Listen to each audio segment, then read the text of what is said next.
Hey, how's it going? It's Grant And Shelby. with the Garden of Eater, and this week we're talking about what exactly happened that we fell out of our routine, how we've gotten back on track, and how we're going to keep it that way, etc. and whatnot. I figured it'd be best to just have this all laid out in one live stream, so that way for future references, I can just point people back to this stream for what happened to us and why our breeding was so catastrophically low in 2025 compared to other years. And to start off, I've got to take it back to 2024 when our daughter Myra was born. She was born in September, and right before she was born, literally the same day, let's go a couple days before that. Jimmy from Fritz Aquatics had sent us a message wanting to come by and tour the house. And he asked me for some dates that would work within his range of when he was going to be available. And I had mentioned, hey, the beginning of your dates, the first 3 or 4 days or so, all right, yeah, never mind, Jaden. Just turn it off. We were trying to pull up the comments section up on the TV, and this is something we got to work out later. Just turn it off, buddy. So Jimmy was trying to come over, and I told him, I was like, hey, listen, our daughter is scheduled to be C-section on this date, and I can't promise that the house is going to look any better after this date. So you should really come by before this date, because my plan already, regardless of whether Jimmy was coming over or not, was to get the entire house spotless, completely taken care of, so that way I could take off 2 months.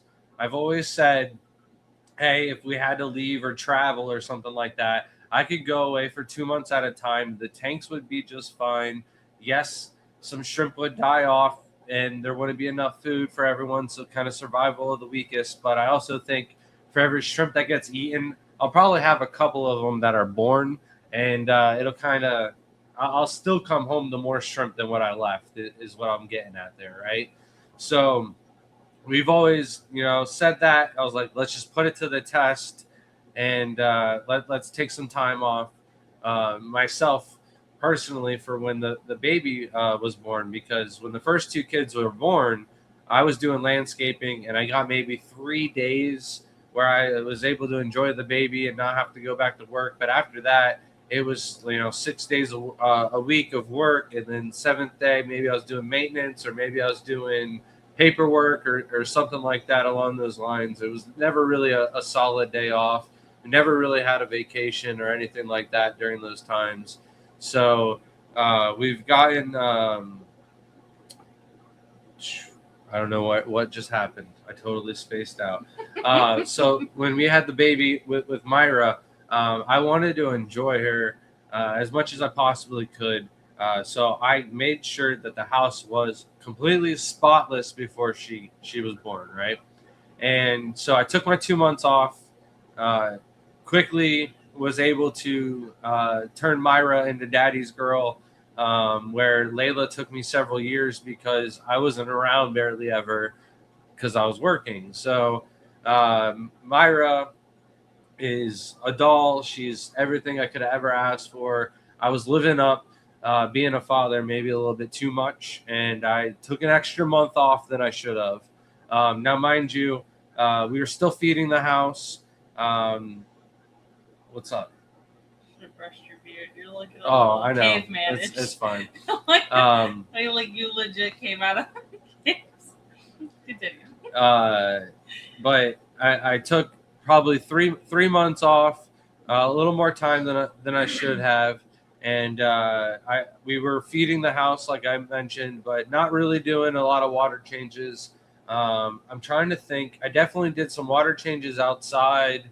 I definitely did maybe some water changes on the puffer fish tank because that had green water. Yeah. So I was using pretty much all of my water that I had on those tanks. The tanks that look the best in the house were the ones that were getting water changes. And maybe the rack behind us, because these are in the live streams. So, and I was able to get some water out of the unit.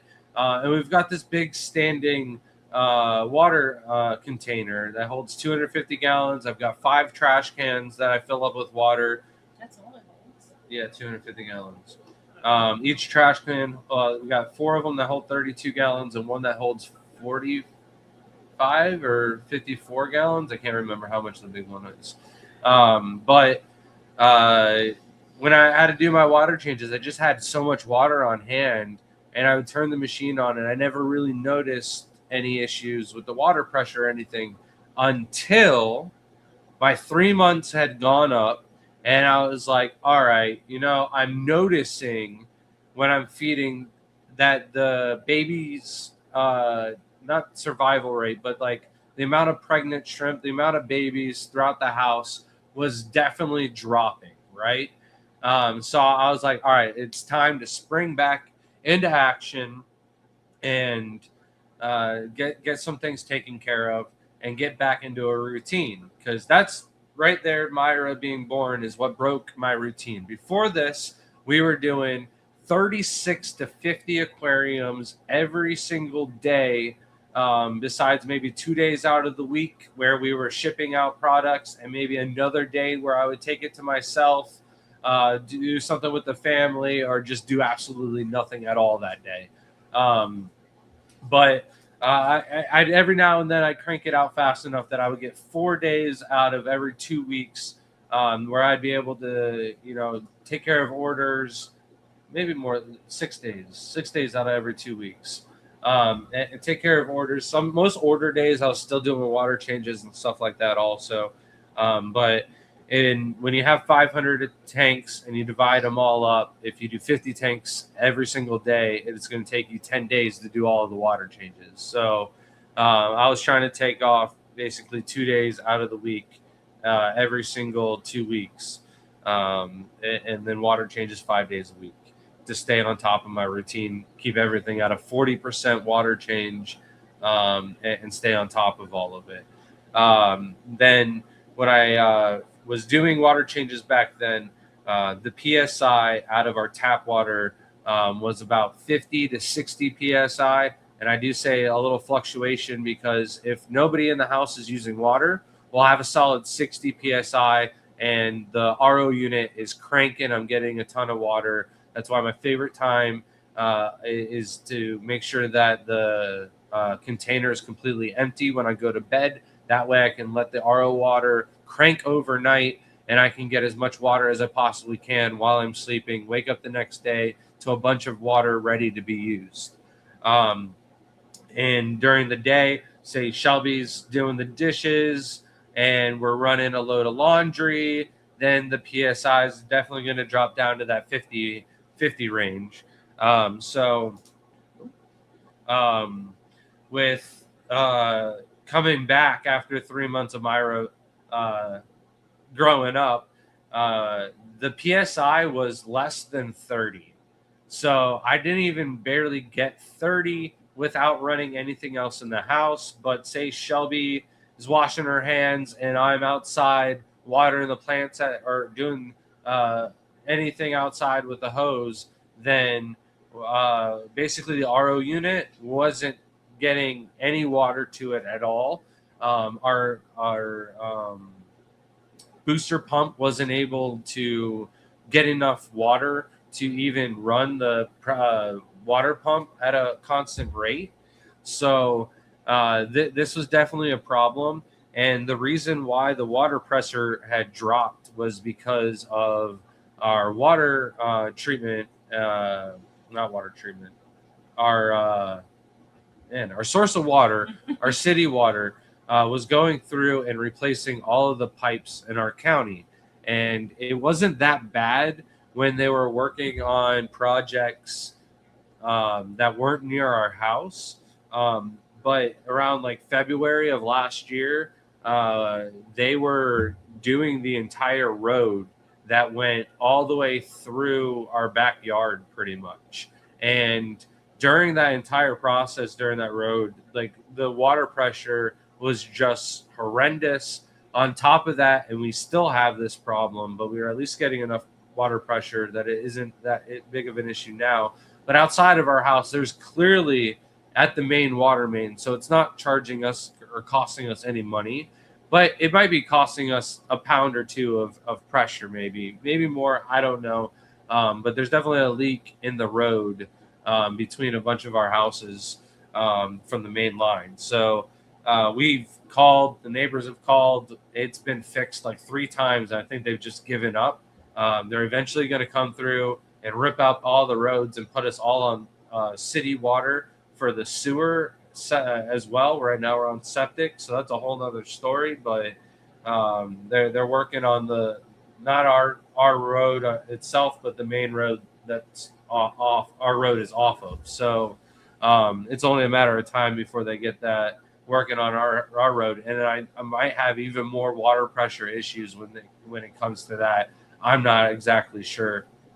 My grandpa would know if he had water during that entire time, because it might just be the drains out that they would be working on. So, but the actual water supply pipes are what they fully replaced in our county, and it just tanked our PSI, and it was horrible up until about September of last year. So basically, we had 2 speakers last year, Diana Walstead and Benny Tay, who were coming by the house that I felt like I absolutely had to have the house in the best condition possible. So we kind of just did as much water changes as we possibly could, stored up our water as much as possible. And, instead of 40% water changes, we did like 20%. And the tanks that weren't really bad at all, we did 10% just to try and get everything freshened up through the house. And I had mentioned already, like, there was a reason why it was like, all right, I got to step back into gear. It was because I noticed that the buried females in tanks had dropped off. I noticed that. Why did you make that look? It's like eating off the side of the tank, and it looked like it was eating silicone, so I was a little worried. No, it's just that never gets scraped, so it's got the most biofilm and gunk to kind of graze on. That's why I was like, oh. But when Diana Walstead came by, we truly admire her. I know that she's done absolutely a lot for the Planet Aquarium side of the hobby and everything like that. And when she came by, I really wanted to impress her and show our mark. Like I remember the first time Shelby got to meet her. John and Lisa brought her to the first expo that we did in Charlotte, and they brought her to the booth to get her some Blue Dreams for one of her vase or bowl setups. And I wasn't there. I don't know where I was, but Shelby was the one that got to meet her and told me like later that day, oh yeah, I got to meet Diana Walstead and da da da da da. And I'm like, are you kidding me? Like, I was so jealous. I said it casually too, because my mind wasn't putting 2 and 2 together. that Shelby got to meet her and I did not. And the next like South Carolina show or something that we did, she had a booth there, and I think I bought some Bulbitis off of her, and I just was like, hey, by the way, I have this club out in Florida, and, I'll take care of everything. And she's just like, oh, I think I'm just too old to travel, and I've got too much going on. And I think we saw her like 2 or 3 more shows before she was, and every single time, hey, if you change your mind, she always said, I think about it. If I ever change my mind, give me your card, I'll message you. So, I've got 500 tanks now. Come by and see us. I'll take you collecting, whatever you want to do. Like I was trying to offer this lady the world, and finally she was coming to our house, and I'm like, I'm in a water crisis. I don't have enough water pressure to make sure the house is spotless. And at the same time, that was like right when our dog got sick last year, and it was horrible communication on my behalf because of it. And with her, and she didn't feel comfortable, and she was like, what, like, am I even coming? Your club hasn't posted anything on the website. And I was like, try not to offend her, because I was like, the club's run by a bunch of old people that don't ever want to update the website and stuff like that, so it never happens. But she didn't get the VIP house treatment, but she at least got a solid clean throughout the entire house, scraped all the tanks that had shrimp in them. We skipped over, we kind of made it a trend to skip over all of Shelby's old fish tanks that I never put shrimp into yet. So I just kind of sitting there, nothing ever really, I didn't waste any water to change them last year. It was kind of pointless for me to do that, right? So we mainly really did take care of the bread and butter shrimp the most.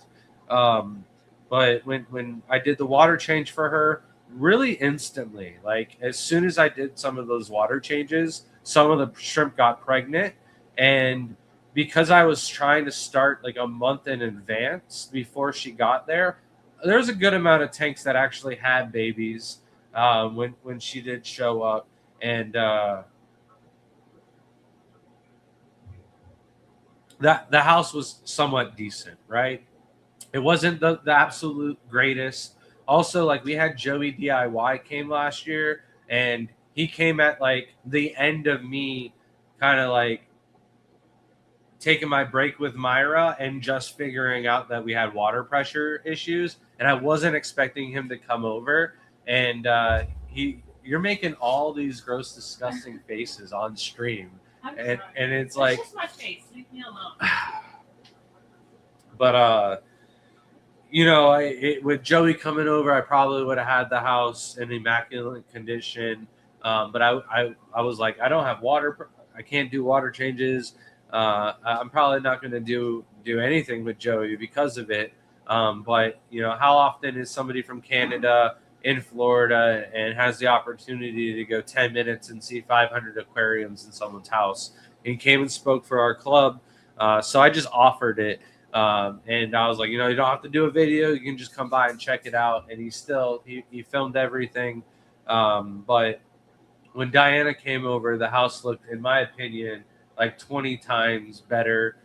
When Jimmy came by, though, it looked like 50 times better, maybe even more. So, yeah, I don't even know what was in that tank, but it's been a while since shrimp were in there. Yeah, I know there's nothing in there. Oh, all right. The filter's not running, huh? Yeah. Yeah. Wolf Knight member for 1 month. Thank you so. Did that come out weird? 1 month. Thank you so much. Says, yo, what's up, everyone? Thank you for joining us tonight, and thank you so much for being a member. And then there was one more thing. Tube Dog said 1 month to go until 36 months. That's incredible. That's crazy to think about. And we were working today on trying to get something for our new members. So remind me about that at the end of the live stream. Maybe I'll talk about that more. We're trying to get back into that like podcast format style where you could listen to us while you're at work or doing something and not necessarily have to see something on video, but it's full of information. So pretty much when Diana left, I noticed that I still got like a batch or two of babies off of the females that I buried up pretty much just because I did the water change for her. Not all of them did that, some of them less, but I would say after 2 batches or 2 more clutches of babies, pretty much after that, most of the house dropped off. Like I still had our RO unit cranking, like a 500 gallon per day unit with the booster pump. Wasn't able to run it because I didn't have high enough PSI, but I was only getting like 15 gallons per day of RO water, which is horrendous because even with our lower units, I was still getting 150 to 200 gallons per day, and I wasn't able to keep up with 200 or 500 aquariums like that. But if you don't worry about Shelby's fish tanks over here and skip over some of the empty shrimp tanks in Jaden's room and whatnot, I might have enough that 200 gallons per day would have been more than enough. But I wasn't even getting 50. If we were, doing something that day and had to do dishes, all 4 of us take a shower. Some days Myra needs 2 showers, especially as a baby. You never know. 2 baths is not uncommon for Myra. And then on top of that, I wash my hands a lot. Any tank that I'm in, anything that I touch, I'm going to wash my hands afterwards if it's not 100% sanitized.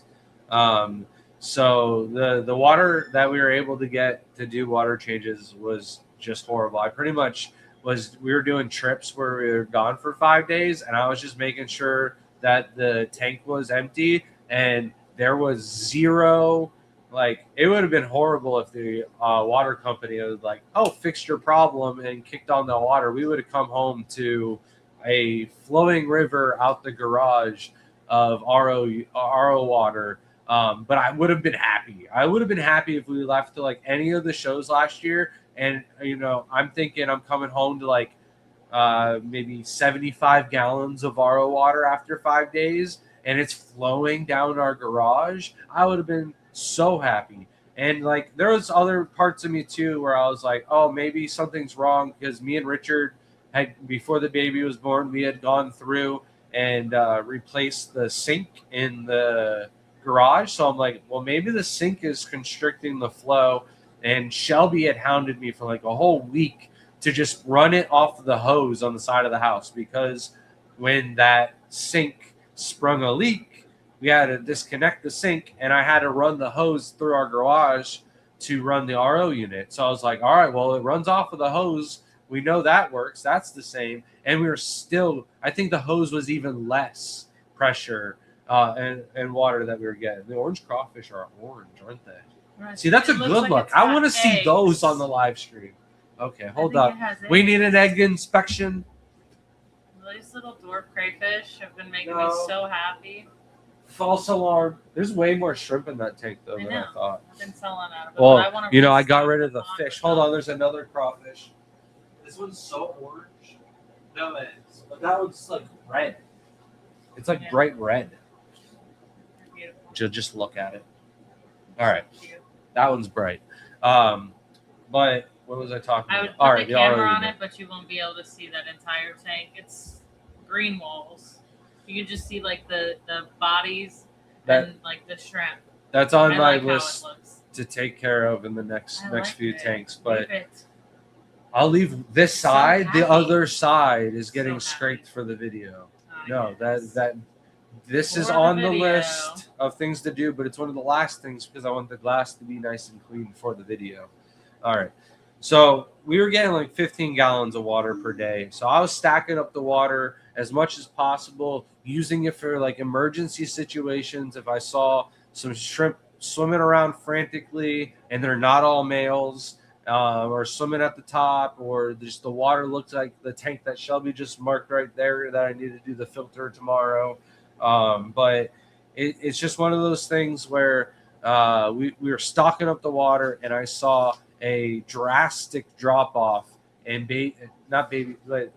I keep wanting to say baby survival rate. And yes, the baby survival rate probably went down too, but not just that, the actual amount of pregnant females, buried shrimp in the house went down tremendously. So I started to mark these things down. Not the entire house, but I did the hallway, Jaden's room, and Layla's room. Those 3 areas I tend to go back and check at those only after I'm done feeding, where the rest of the house, I'm kind of around it more. So I'm always looking at the Hummels and the Super Tigers and the Sulawesi and now the Orange Eye Neos and everything else that I have around here, where the rooms are really good because I'll feed them. I'll go check those out. And when you feed them and you're doing that regularly, it's a really good way to check out and mark your high grades, cull your low grades. But I was literally taking a Sharpie, and on the front of the tank, I was marking 4 buried females, or this tank has babies and, at 8 buried females, or this tank has 0 buried females and only 7 shrimp or something like that. Because right when Myra was born, um, I think it was like the community. I think it was we had a lot of videos that were really doing well throughout the winter that were good promotional videos for sales. We did oh, that was weird. Yeah. Your Um, body was like, I needed "Inhale, air. please." I did not breathe for a while there. But we had like a record breaking November and December and January, and then Joey kicked off a video, and we had a record breaking February, and I was like running out of shrimp to sell, so I was like, I'm gonna go down to the bare bone in a lot of tanks, like throughout the entire house. I went and I was letting people know, like, they're asking for certain types of shrimp, and I was like, I have them. Like, if you're looking for the color, I have them. I was letting people know, like, they're going to be large in size, they're going to be heavy male, like, and people were just buying them up. I was selling a lot of culls because Joey emphasized on the like quality of my culls and how cheap they were, and it's like there's nothing wrong with them health wise. So our culls do sell. But I even try to let people know, like, especially when it comes to neocaridina, culls usually means, what's wrong? Is it my beard? What's going on now? Your faces tonight are throwing me all off. Don't tell people the secret of our clothes. They're Oh, too nice. but he It's did. just a nice surprise. He did. He shared it. So our shrimp were selling off, but I had gone down to the bare bones in some of my tanks. Like, I only kept the best of the best.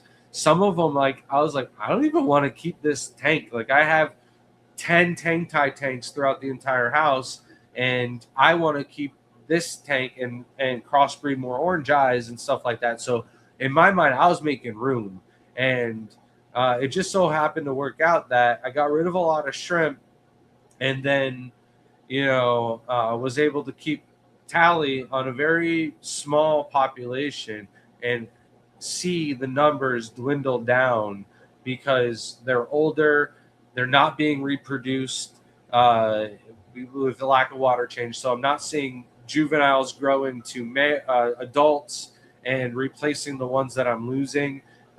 Usually when we go through the house and we feed all of the tanks, I might find 1 or 2 dead shrimp. Like a day. If I really try to look, I might find 1 or 2 dead shrimp a day. And we go a long time without ever seeing a dead shrimp throughout the house. But I'd be a fool if I didn't think that they were getting eaten like completely head to toe overnight or just out of line of sight, that I'm not seeing it all the time, right? So I'm probably losing about a shrimp or 2 a day, and that's with 500 aquariums. And so it's one of those things where in Jaden's room, in Layla's room, I'm tallying it up, and I'm seeing the numbers lower. I'm seeing the amount of buried shrimp less and less and less. And then when Benny Tay comes over, I really felt bad when Benny came over, because in the 10 years of keeping shrimp at the time, with how many tanks that we had, it was like one of the lowest numbers of shrimp that have been in the house in a very long time. Like right now, there's 100 times more shrimp in the house than there was when Benny. And you might be like, oh, that's a little exaggeration, Grant. It's not when you have one pregnant female give 4 or 5 batches of babies since September, because we're coming up on May now, and we're coming up on April. I'm so sorry.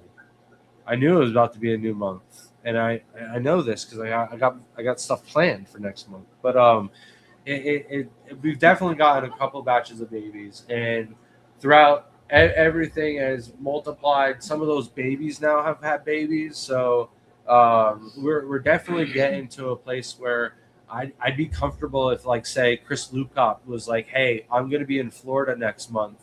I want to come by and check out the house. I'd look at Shelby and be like, hey, we're almost there. It's not like a panic situation. If like Corey from Carrion Co-op wanted to knock on the door tomorrow, I'd be like, no sleep tonight. We could probably get everything done. I don't have enough water though. That's the only problem.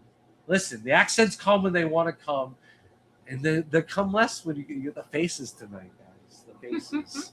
Well, nice. What do you do with all the wastewater from your RO unit? Cool. That is a hell of a topic now. So we used to just throw it out the door, and waste it basically. So now instead of wastewater, it is redirected water. Our RO unit is plumbed with a large carbon tower, and it takes out like 32,000. And I did the math, and I could do like the entire house with a 500% or 50% water change like 12 times. And I haven't been able to do that since that tower's been up and running, before I have to replace the block. And so, what are you laughing at?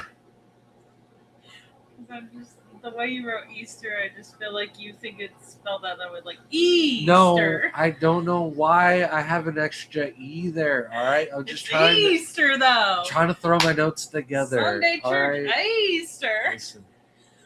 So we used to waste our wastewater. Now I'm redirecting it, and I have plumbed all of the 20 IBC totes, and I'm adding on another 20 tubs onto the right side of our house for neocaridina. We've got some crawfish over here that I'm hoping breed inside, and then I can raise up some of the babies outside and then grow those up. But it's all the chlorine's taken out of it. It's got extra minerals. I still yet have tested the TDS in that. Did you order me TDS pens today?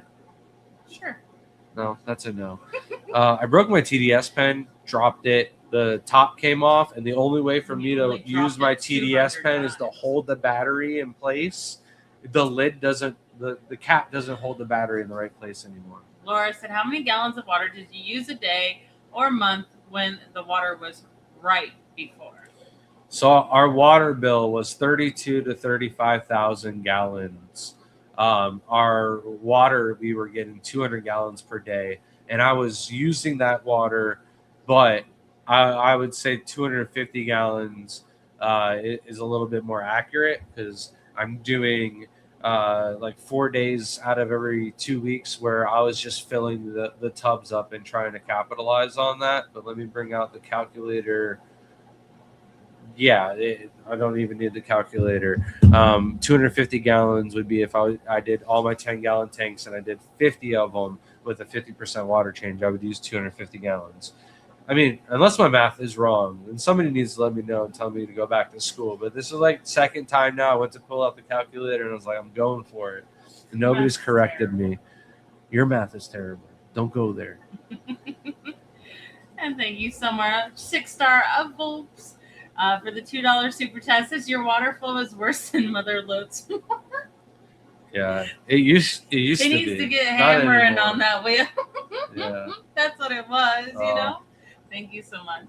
That's great. And then Toop Dog gifted 5 Garden of Eater memberships. Thank you so much, Toop. Always appreciate you. Thank you, Toop Dog. If you're one of those people who received one of those gifted memberships, please email us at thegardenofeater@gmail.com. Let us know your YouTube name and your address. We need to work. We're going to be working on those stickers here soon. But we have a 10% off code to our website, tgovshrimp.com. And this week, and we'll probably run it a little past Easter, we'll do a little spring sale. Everything is buy 10, get 3 free. We missed St. Patty's Day. I'm sorry. I don't even know what happened. A bunch of stuff came up with the kids and a bunch of projects, and I was way too busy. I had a bunch of stuff. We bought a bunch of St. Patty's Day stuff to do videos. The broccoli video that came out today was supposed to be for St. Patty's Day. But we are catching up. I saw Jesse is in chat. We sent you a box today. I don't know. Skipper's in chat. We sent Skipper a box today. And the giveaways that we did quite some time ago. Some swag packs went out today. They are, and I'll send tracking to some of those emails. And if you don't get tracking and we owe you something in this next week, now's a good time to just send us a reminder. We owe you something. We got just crazy busy with just pretty much just family stuff. Our 2 older kids seem to have something new going on every single week. So, Tube Dog said, "Why don't you put out members only videos?" we've been saying we want to do this for a while now. I think this is even something that we've wanted to we put in our like goals for 2026. I think now that me and Shelby are caught up, I think we do some skate member only videos where only members will be able to watch us skate on YouTube live, because we have a bunch of skate projects that will be coming up soon. On why we've never done it before. It has gone back and forth on discussion on whether we did member only videos or not, because we don't like to have to feel like our members have to pay to get content. We wanted them to feel if they wanted to be a member, it was for supporting us and building us as a future, not that they had to pay to see content. And that's also why we do give the stickers to kind of give back for people that are supporting us as we build up and be what we are. That's the only reason I did kind of not want to do members videos at one point, was because I didn't want people to feel like they had to pay for those. But I definitely want to do some member only skate videos, because those are going to be long and creative, and I'm going to be doing things there that I want to do on the live stream basically. And then also I love that. I think if I've got absolutely nothing going on, once a month, if I can try and schedule it, I would like to do like a members only, where we are only there to help answer and walk people through tank setups and stuff like that. Like if a certain member has always wanted to breed Caridina shrimp, or has genetics questions or anything like that, then we'd be able to help. Also, this year we're trying to broaden our range of knowledge for fish. So I'm hoping to be able to help people more on the fish side of things. And one of those things especially is with medication. So we've got a couple of fish that we're going to be using some medication on, and we're hopefully going to be learning what works best, the best methods and stuff like that, and then sharing them with you, because that's not something that I'm really comfortable with, but give me some experience and whatnot, and I think I'll be more comfortable doing some fish streams, get more breeding behind me and stuff like that. So we've got a bunch of guppies that I'm gearing up to go outside. So I've got a bunch of the ponds that I'm trying to get dialed in, and then the guppies are going out there. I've got some rice fish that are really doing well as also. Hey, Scotty, you messaged us, and Shelby was It was just the difference between fire red and red cherries is all I brought that up for. Oh no, but for if the auction's already over, I never made the gift card. Yeah, Shelby was busy. So if you can just remind us, I'll reimburse you, or if you bought one, or whatnot. But yeah, fire reds are higher grade than the red cherries. Red cherries can just, if it's a red Caridina, basically it's a red cherry. But if it's a fire red, that's like 80% red. There might be some little gaps or translucent color. That's mainly going to be the males. Sometimes we include some non-fire shrimp in there, because those are generally guarantees you a chance of getting a male, so you're not stuck with all females, and you can get some breeding going on too. But a lot of those females at 80% or better will be painted when they're full grown.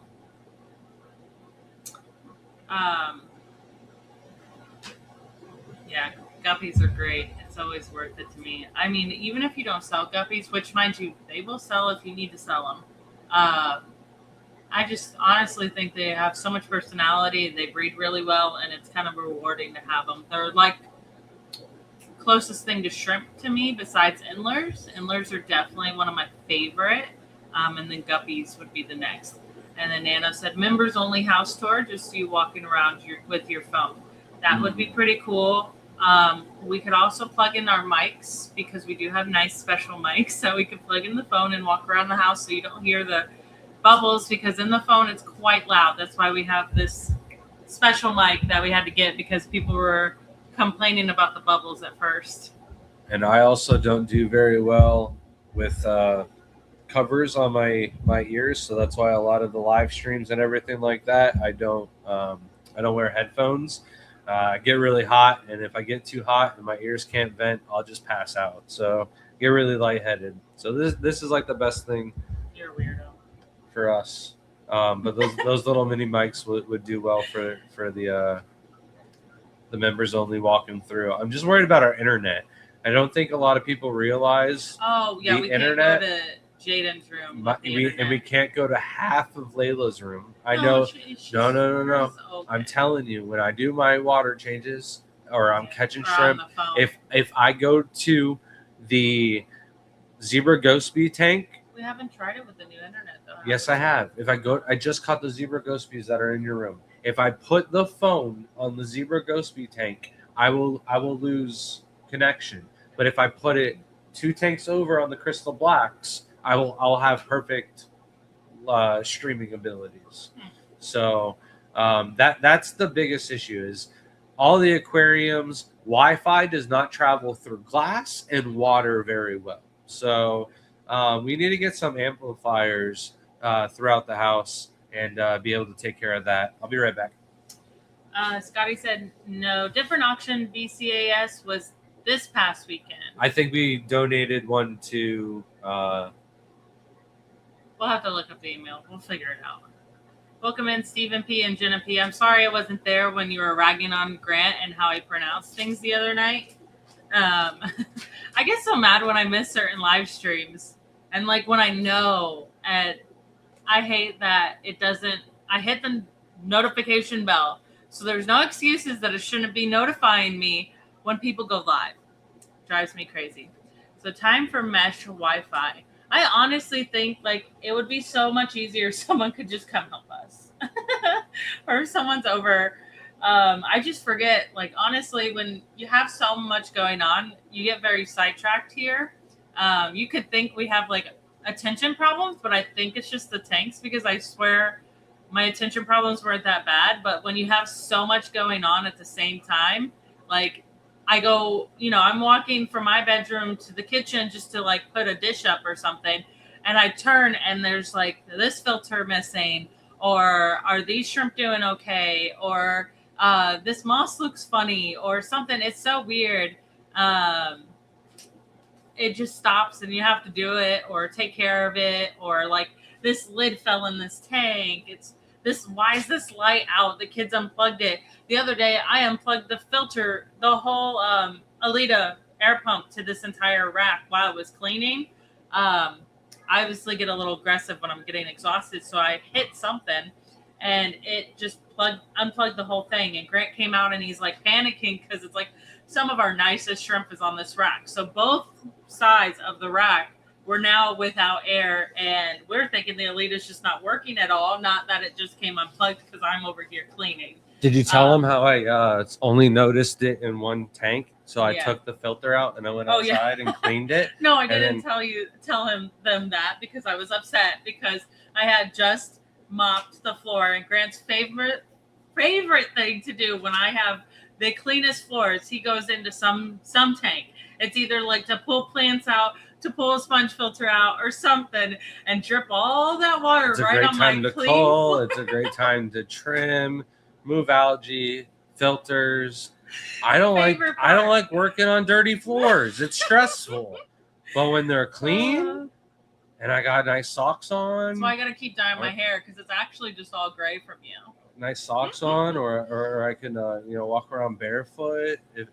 What do you do to make over 800 suction cups do not suck? I absolutely hate them. If I was to start over, I would not do suction cups on the back of the filters anymore. I would do the bases that we've been buying and getting from Aquarium Co-op because I don't have to worry about them. Now I did rip one of them up by accident. I don't know how I did it. Like like the air tube got stuck on the aquarium co-op, so it came up with the lid, and I was like, no, not this, because it came apart. But how much easier it was just to put it back onto the base than it is to figure out the suction cups. Now, sometimes it's just like algae on the back of the glass. It's causing it to not have enough surface area to hold on to. It's like weird. It won't work. So I've scraped the glass and I've used them, but then they last for a little bit. But if you go around our entire house, you can count maybe more than half the filters, I swear, at this point are floating. So just leave them floating at this point. I've tried a lot of things. I have not quite given up on them yet. So some of them are still floating, and I've just been too lazy. I need to either scrape them. Oh, I need to do a combination of a few things, right? I need to scrape the back of the glass when I do this, so the glass is clean. I then need to take the filters, not the filters, walk them out to the trash can and replace them. I need to take the suction cups and then boil the suction cups, and they should go back to their original form and be as good as new. Is what the old shrimpers in the shrimp forms used to do, anyways. And I wish I was rich. I could replace all these filters. I would do it in a heartbeat. And see if they at least last long enough that it doesn't drive me crazy. Oh, but no. The other thing is, it lasts like a good solid year. Honestly, when we first got them fresh, I think they last like a good solid year. Yeah. The other thing after is, that, it's just goodbye. You can buy new suction cups, and you don't have to boil them and clean them. Because they're pretty cheap. There are suction cups that work better than some of the, like, I can tell after buying a few different types that some of the suction cups are just lower quality than the other ones, right? So I don't know if I can figure out which suction cups work better and replace them out or something like that. The other thing I've thought about doing and I kind of want to do is, like, Shelby's other job, Pisces, sells these really nice smooth lava stones, and I've kind of stop it. We're not so against my DIY ideas, okay? Because at this point, I would just rather replace all the filters than have to deal with all your crap. Someone please take him. I'm not rich enough to replace all of the filters. We gotta just do it We're trying to get a van this week. If that happens, I'll be very surprised. Done at least. But Okay, I've thought about taking these two really nice smooth lava rocks and then, like, gluing them on the bottom and making, like, little, like, feet for the sponge filters that will just drop them and make them weighted sponge filters. Because I like the dual sponge action. I really do. But I know super glue is eventually just going to fall off. One's not good enough for you? I make so many jokes right now. I don't know where to draw the line, though. It's my problem. So I'm just not going to make any of the jokes that I want to make. Jenna said I can rag on you in person. I do that every day. Keeps them young. Who is it that makes all of the jokes? Cannot wait to see you in Dallas. I really can't. I'm so excited for Dallas. You know, we're going to go out and get some good ice cream. When reading the water of a shrimp tank, is the API liquid test only necessary, or are both liquid tests and TDS pin both necessary for reading both the tank water and the remineralized in the buckets? All right, so I really do need to do a video where I explain this a little bit better.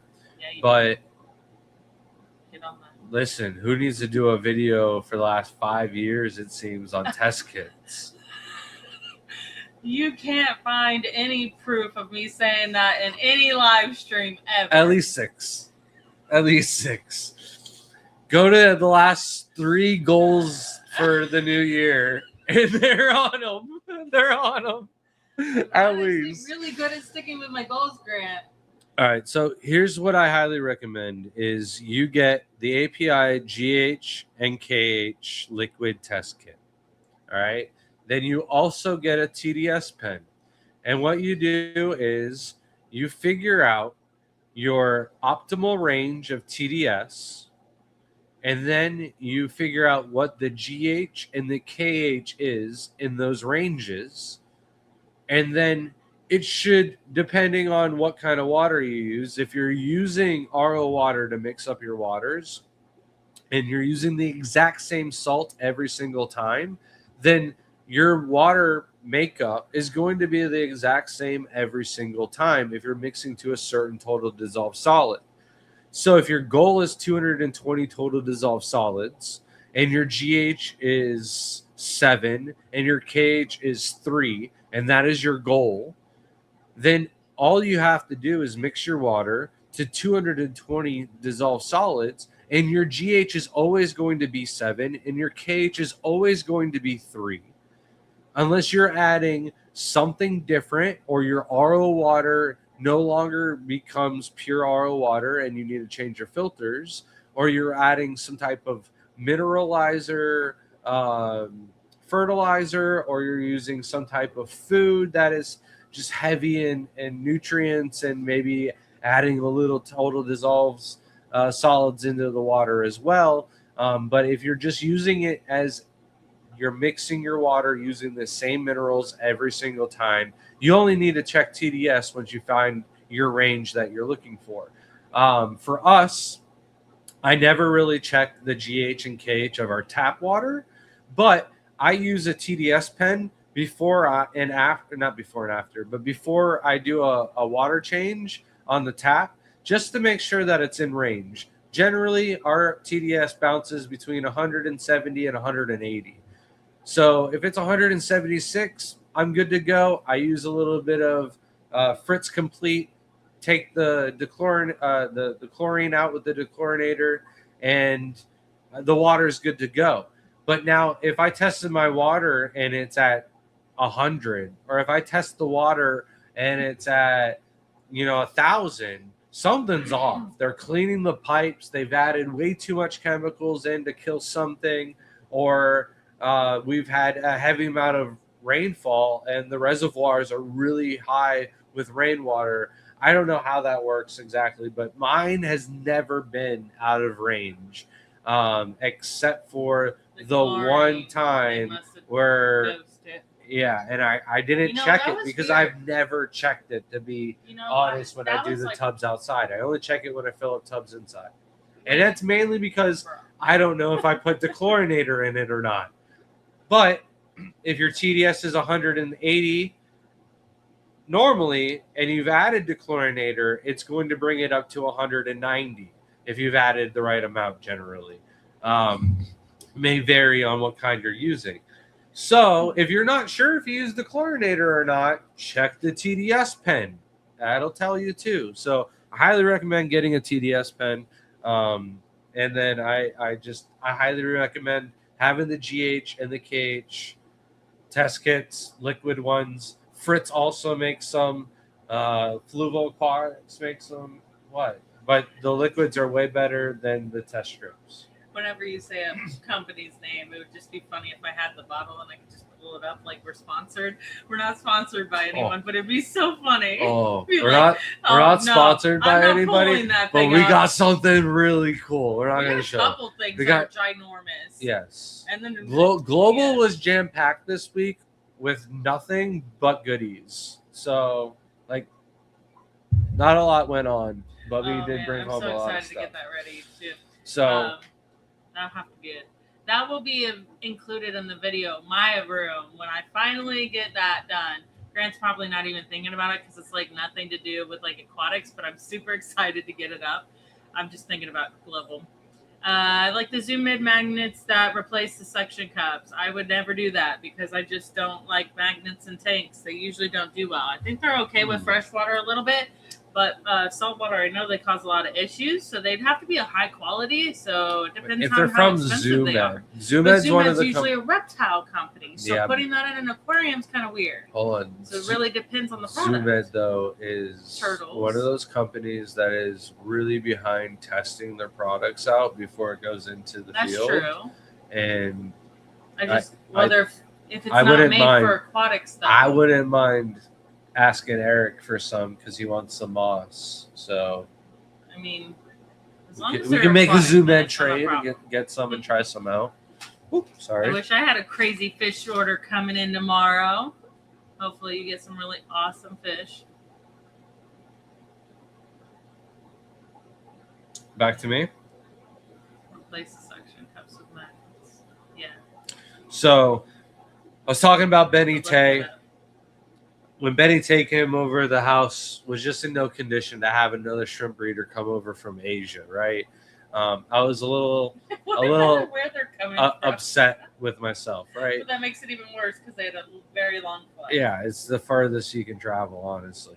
And like if Benny's watching right now, it's Tuesday morning, which is crazy, right? The Max Loop. I've heard So- this 100 times, by the way, and I'm pretty sure we have these somewhere in our garage. I just didn't know those were magnets. I thought those were just. Feeders. I'm pretty sure we have some of these. I don't know, but how much are they on Amazon? 2-pack. Hold on. 21. Oh, yeah, 21. 89. They're more expensive than just buying brand new sponge filters. Yeah, but if you have a few tanks, it's realistic. 10,500 though. If you have 500, That's without tax. we could probably get a So, deal. yeah, we could you know? probably we get could probably get the tax. A deal. The Yeah, tax the off. taxes off.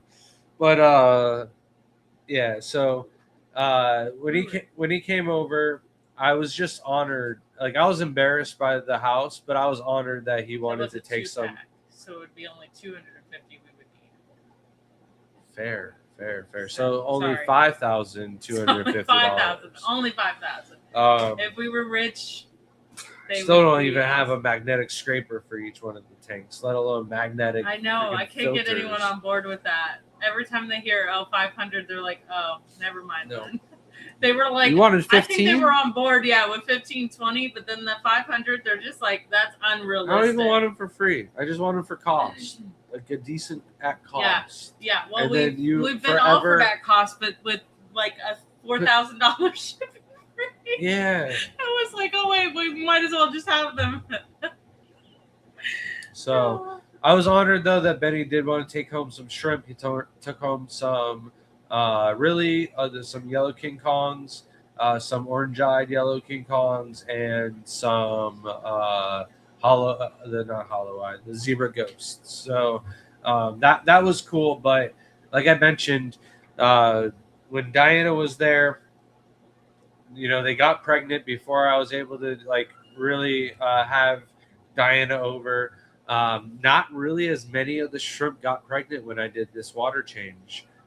Sometimes when we're like trying to get some shrimp dialed in, it'll be 2 or 3 water changes before things get back to normal. Sometimes it's the very first water change, things snap right back into it. But I definitely noticed throughout the house about half as many shrimp were buried because when Diana was there, I had marked after she left on all the aquariums to try and keep some data of what was going on with the lack of water changes. And I left a lot of that on the tanks when Benny came by. And when Benny left, I continued to keep that data because I really wasn't able to do any of the water changes until the end of September was when the Keystone Clash happened. And it was like maybe a couple weeks after that I was able to get a new RO unit. I went from a 500 gallon per day unit down to a 200 gallon per day unit. This one had a built-in booster pump that was a little bit smaller. And I was able to run it. And not only that, but the pipe that is going down the road behind us was no longer being worked on anymore. They had made it to like the next major road over. So my water pressure had at least gone up a little bit. We're not up to our whole 60 psi that we were at before, but I have noticed it get up to 50 psi, and with the booster pump, I am able to get it up to 80 psi, which is where the RO unit is going to run at full capacity. The more psi that you have, the more efficient it runs, and the less water it wastes, and the more water you get out of it in a shorter amount of time. So the 200 gallons is pretty much all we're able to get every day. But that is a lot more than what I was getting with the 15 gallons per day. So it took me pretty much an entire year. Myra was born during the Keystone Clash, pretty much. So her birthday was on the Keystone Clash. That's when I took my break, and I took off with her being born. And then when it came back to, the time I was able to start working on the tanks again, was a full year, where I think the tanks behind me ended up getting 3 or 4 water changes during that entire year. They were also like the first ones to get water changed too when the water pressure came back on, because they're in the live stream area. They're the ones I work on the most. Also, when people come over, our dining room tables on the other side, so those tanks around there will get done. And then the tanks, the whole house got done for Diana Wallstead. The whole house got done for Benny Tay, but Jaden's room particularly, because it's in that room, and there's so many tanks that I was in the process of, like, a lot of our oldest tanks made it into Jaden's room when I redid his room, because we redid this rack and I played a bunch of musical tanks and moved things around. So a lot of those needed to be redone, and there was a lot of tiger tanks in that room. And what I did end up noticing is that the bee shrimp took the worst hit. Like, all of our crystal shrimp, all of our Tai bees, Taiwan bees, pintos, everything like that drastically shot down in numbers. Like, the amount of babies that we were getting was few and far between during this entire year last year. However, the Thai bees, the Tang Thai, the Yellow King Kongs especially, they didn't fare that bad. Every time I did a water change on those tanks, they really did take off. And then our Tangerine Tigers, those really didn't do that bad at all last year. Our Green Tigers did great. Our not Super Tigers, those didn't do that well. Our Stardust, our Raccoons, those thrive. Those did incredible all year last year. We had, kept those in stock without any issues at all. The Blue Bolts were a little bit harder to breed, but the Blue Steels bred more. So those Tiger genetics were definitely shining through. The Aurora Blues, the Orange Eye Blue Tigers didn't do that bad, but those never really do that good anyway. So they could have done better, though, I believe, with a couple more water changes last year. The Royals really didn't do good. I already said the Auroras, the Super Tigers, the Hummels. They really didn't fare that well, and I think a big part of that was because they didn't get the amount of water changes that I think they need in order to thrive. But the bee shrimp definitely did the worst. And then when we have our Neocaridina inside, those pretty much stopped altogether. We have our Sulawesi tanks. Those last year, those dropped down to very, very low breeding. The Malalas kind of had like a record-breaking year for last year. But the Sulawesi tanks probably got the same amount of water changes, if not maybe 1 or 2 less for the whole year, because they don't get done nearly as many. But they didn't get as many like top-offs. Like, usually we keep those tanks prime, and we sold so many snails at some of those tanks. A lot of the time of the year, I was having to lower the heater in the tank so that didn't like get exposed to too much oxygen. And the thing that took the biggest hit in the entire house, though, for sure, was moss production. Like, we used to go to Aquashella with 10 bags of peacock moss, 10 bags of spiky moss, 15 bags of Christmas moss, maybe 5 bags of mini Christmas moss, and then a bunch of other different types of moss.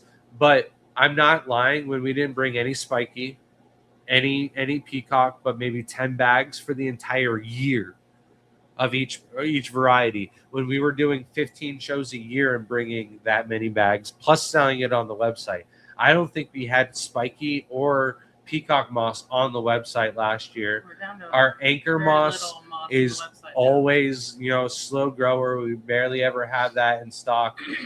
We kind of offered some of that at some of the shows where I hoard it for myself for aquascapes just because we needed something to fill the table. So Wassertang, which isn't really a moss, and we found out that it's actually a fern. It's stuck in like some type of weird growth transition. That didn't do that bad. Like we have saw Wassertang out the wazoo throughout the entire house. Would you just get that out of here? But the rest of the mosses, weeping moss, like we have so much of it throughout the whole house. It's been a struggle to keep that. I had to turn down pretty much all of my wholesale orders for weeping moss last year and Christmas moss, all of it total, where I was selling a couple $100 of wholesale moss every other month or so in years prior. So and right now we have a customer who wants a ton, like a whole truck ton worth of moss, more like a whole freight train Amazon sized amount of moss, and I cannot even begin to imagine if we could even get to that position. But hopefully we can get back to it, and hopefully get some new. And I know we're known for keeping shrimp and breeding shrimp, but I would like to be known for like the number one source of moss as well. And I do think we are the number one source. And I do think that when we go to these shows and we talk to these people, like there's so many people that come up to us and like the only moss we've ever been able to grow is yours. And rewarding. there's like so many like obvious reasons to that, in my opinion. Mainly we don't use any CO2. We don't use any fertilizer. It's just shrimp food and water changes. And the moss got the shrimp food and just did not get the water changes. And it's been dialed back. Like the amount of moss that we had when Nick Mann came through the house, I was like, I needed to find places for this moss to go because I can't cull. I can't see the shrimp in the back of the tank. My hair's getting outrageous. This hair has been pissing me off the whole night. I was going to tell him that you could start buying some red moss off of him. I might as well just like dive into it and just make it outrageous. Like you can't see it, but yeah, the motivation to get the house done and everything done is at an all-time high. But when Nick Mann was here, every single tank was like jam-packed with moss, unless it was like a tank that I had just drained for a wholesale, or like we would work on one tank at a time on orders until I had the moss down to a tiny little pile. But last year it was very, very hard for us to get any kind of moss production going like I really wanted it to. The fact that we had moss at the last two shows and the amount that we had, I'm making labels with Layla beforehand. I was like, I don't know, sweetie, what we're going to be able to do because I don't think we have very much moss. And a couple of tanks have kind of like sprung into action. I always tell people a golf-sized ball in my tanks will turn half a 10-gallon tank filled out, no problem, in 6 months. And that's not the case when you're not doing water changes 50% every 3 weeks or so. When you're doing 50% every 4 months or so, it's not liking it nearly as much. So we got to get our moss back on track. That was a big part of our sales, getting through, bills and everything like that. So that was the biggest loss besides like high-end babies that we probably could have got. So like it was one. I'm just kidding. You do it to me. Crazy. Got you. Wolf Knight said, "What TDS pin do you recommend and how many?" So we're a little bit different because of how many tanks we have and what we need. Normally what we do is buy the cheapest TDS pin off of Amazon because the calibration fluid is pretty expensive. So we'll just use the TDS pin for a little bit. I would recommend 2, because if something looks off with one, you could always test with another one. And then I would recommend 3. And this is what we've done since the very beginning, is you get 3 of them. Hold on. With 2, you can't figure this out. You need 3. All right. And what you do is you test 3 of them on your tap water, right? And if all 3 of them read the exact same, congratulations. You have 3 great TDS pens. But what if one of those reads off? Every now and then there's a bad egg. Well, now you know that one's off. The other 2 are good that read the same. And the other one becomes a battery replacement for the other 2. That's what we've always done. If you have 2 of them, though, and you have 2 different readings, which one's right, which one's wrong?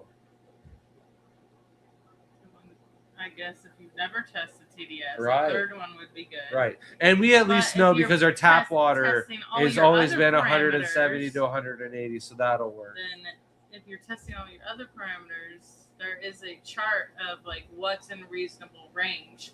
So for KH to GH to TDS. Yeah, but so if it's way off on one of them, I think there's a chart for reasonable range, but I've seen so many different variables of currently in the cart right now because Grant asked is 4 TDS pens. I wanted to buy these other ones that are really nice because they're like lighted and they're only $1 more. And I was like, oh, perfectly, a lighted one. Okay, just in case he's doing it at 9 o'clock at night and it's a little bit easier to read down the hallway instead of the light. I need a flashlight and a taser with my TDS pen. But they walking through the night, hear noise. I'll handle that. Let me grab that TDS pen. But that one company would only let me buy 1 because they were on sale from $12 to $8. So lame. 7 TDS. Yeah, currently 4 will do for now because sometimes we have tanks that have issues. So using a TDS pen for tanks that have issues and you don't want to spread to the other tanks, it's a little bit different on what we think. Actually, we probably need 5 TDS pens then. No, 4 for now. Let me see if we like these. All right. Because this is different than that one. That one's now upcharged. So this one was fine. It was good. The only reason why it's broken is because me and Layla play volleyball in the hallway, and that's why it broke. And then no, I dropped it, it, but it definitely got hit one too many times by volleyball. And you know, after that, I dropped it from the top of Jaden's rail, and the top popped off of it, so it no longer works unless I hold my finger over the battery just perfectly, and then I wait for the numbers to come up, and then I can read it. And I know I've got it down just perfectly because I feel a little shock when I get it in the right place. So they got like a professional one right now on sale, though. That's like it's called the Lime. But it comes with an extra battery for only $8.99, so that's pretty cool. But we used to use the HTML ones or HTM ones, and they were fine. I like buying like ours are now up to almost $14. The HN digital ones. Yeah, crazy. So those ones lasted us the longest, I think. I don't know. I think I just bought like 5 of them every single year, so you just think they lasted forever. So I used to buy everything off of eBay, but now that we pay for Amazon Prime, I feel like most of the things on Amazon are a little bit cheaper anyways, so I don't even double check anymore. Yeah. You can go with a fancier one. I used to be so stubborn, stubborn on finding like the cheapest deal that I would go and shop on both of them, but I haven't shopped around for lights or anything really in so long. We just use Amazon. It's so bad. Yeah, well, it's just, I still look around sometimes, but a lot of times now it's just like the fact that there's a lot of scam websites, and so I don't know whether I'm actually buying from a website. And you're protected on eBay. But Amazon, I know that I'll get my money back because you can't be fraudulent through Amazon. So it's just because they're trusted. Now, if I had someone else that like, hey, order from here, or someone I knew, I would order it from them. But Oh my goodness, Justin. You went all out on those fish and you're still going. Might as well get a crossbow attachment for it too. That would be so cool. I want a crossbow with a fishing reel attachment. If anybody wants to buy me something for Christmas, birthday. Oh yeah, they're just gonna fork out hundreds of dollars for you. What's wrong with you? Somebody, that's their side job or something like that. We do have the bow that you just put the reel on it. No, I don't have a crossbow, but I would like a reel you for have that one. I know it's a compact bow, but and you can put the a crossbow would be cool too. I'm just saying. You don't need any weapons. So I'd literally turn my back and be out there, and he'd be shooting holes in our IBC totes for no reason. Not for no reason. That's probably the quickest way to install a bulkhead. Come on, that was a good one. I couldn't get a chuckle out of her. Nothing. So the Neos inside didn't do very. Drain hole, like an overflow hole. But that would have been better. No. The drain has to be really good. The shrimp would fall right out of that. What if you accidentally hit it in the middle and then you just wasted that whole IBC tone? There'd only be like this much water in it. And your aim has to be perfect. So the Neos inside did not do very well. We didn't have the water flowing and whatnot to the maximum capacity. And inside the house, we usually fill up the cans with the little spray hose that comes out of the kitchen sink, and the flow from that is incredibly low with the water pressure issues. And bringing a hose through the house has ended up in too many floods. So the tanks inside the Neos suffered just as much as the bee shrimp, I would say. And breeding was an all-time low. And outside, though, was a totally different story, because as I struggled with water inside, I had to find out a way to make my life outside easier, be able to do more water changes, because outside is really our bread and butter. 90% or more of the money that we make is going to be from the shrimp outside compared to anything that we have going on inside. With 500 tanks inside the house, there's been several times where Shelby's been like, we could just get rid of all the tanks inside the house and just do stuff outside and be just fine. And it's like, yes, but then I lose all my hobby parts that I like, that I'm trying to work on, and projects and stuff like that too. So the stuff inside is more for me, less for making money and profit. The stuff outside, though, is where we're going to make the most money. And I needed to find a way to maximize that profit and increase that as much as possible. And it takes me 3 days manually to go out there and do the water changes, where I move the hose from one pond to another. I can't full blast the hose outside to fill up the tubs. So it's got to be at like a quarter trickle without causing any issues. And then I'm waiting like 45 minutes on a timer before I go outside. And then I might have like 10, 15 minutes or so that I have to move the hose, or sometimes I fill it up and I have to redrain that one. So it's been a task outside. And last year, what I went ahead and did was set up some PVC pipe, connected it to the spigot outside, and I set an adjuster valve to each one of the tubs. And instead of it taking me 3 days to fill up all the tubs, it now takes me half of a day, because as soon as the first tub is done draining, I can move the siphon onto the next tub, and I can start filling up 3 tubs pretty much instantly at one time now, also because I've got 3 hoses that I use to drain all of those tubs outside. Before, it only made sense to run one hose because I can only fill up one pond at a time, and I was able to drain the water out faster than I could fill it up. So what took me 3 days before only took me half a day. And since I wasn't able to do stuff inside, I felt like the only time I was actually getting work done was when I was doing the water changes outside. So instead of the ponds outside getting done like once a month, where we were doing 90% water changes, I was doing like 50% water changes every 3 weeks on the tubs outside. and they were getting replenished at an all-time fast rate. Also, some months they wouldn't even get changed if they were traveling too much and whatnot. I do one big change before a bunch of shows, and then wouldn't be able to do them. But now, before shows, I'm able to do a quick water change, and it's not really any stress on me. And I'm comfortable with the shrimp lasting in the bags for weeks at a time, or not having any issues at all traveling around with them. So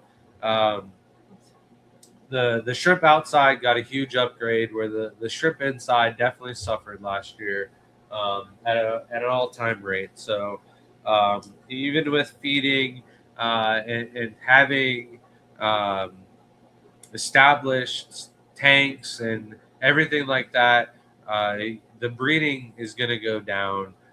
If you're looking to maximize your profits, to maximize your breeding, you definitely got to stay on a stable, steady water change routine.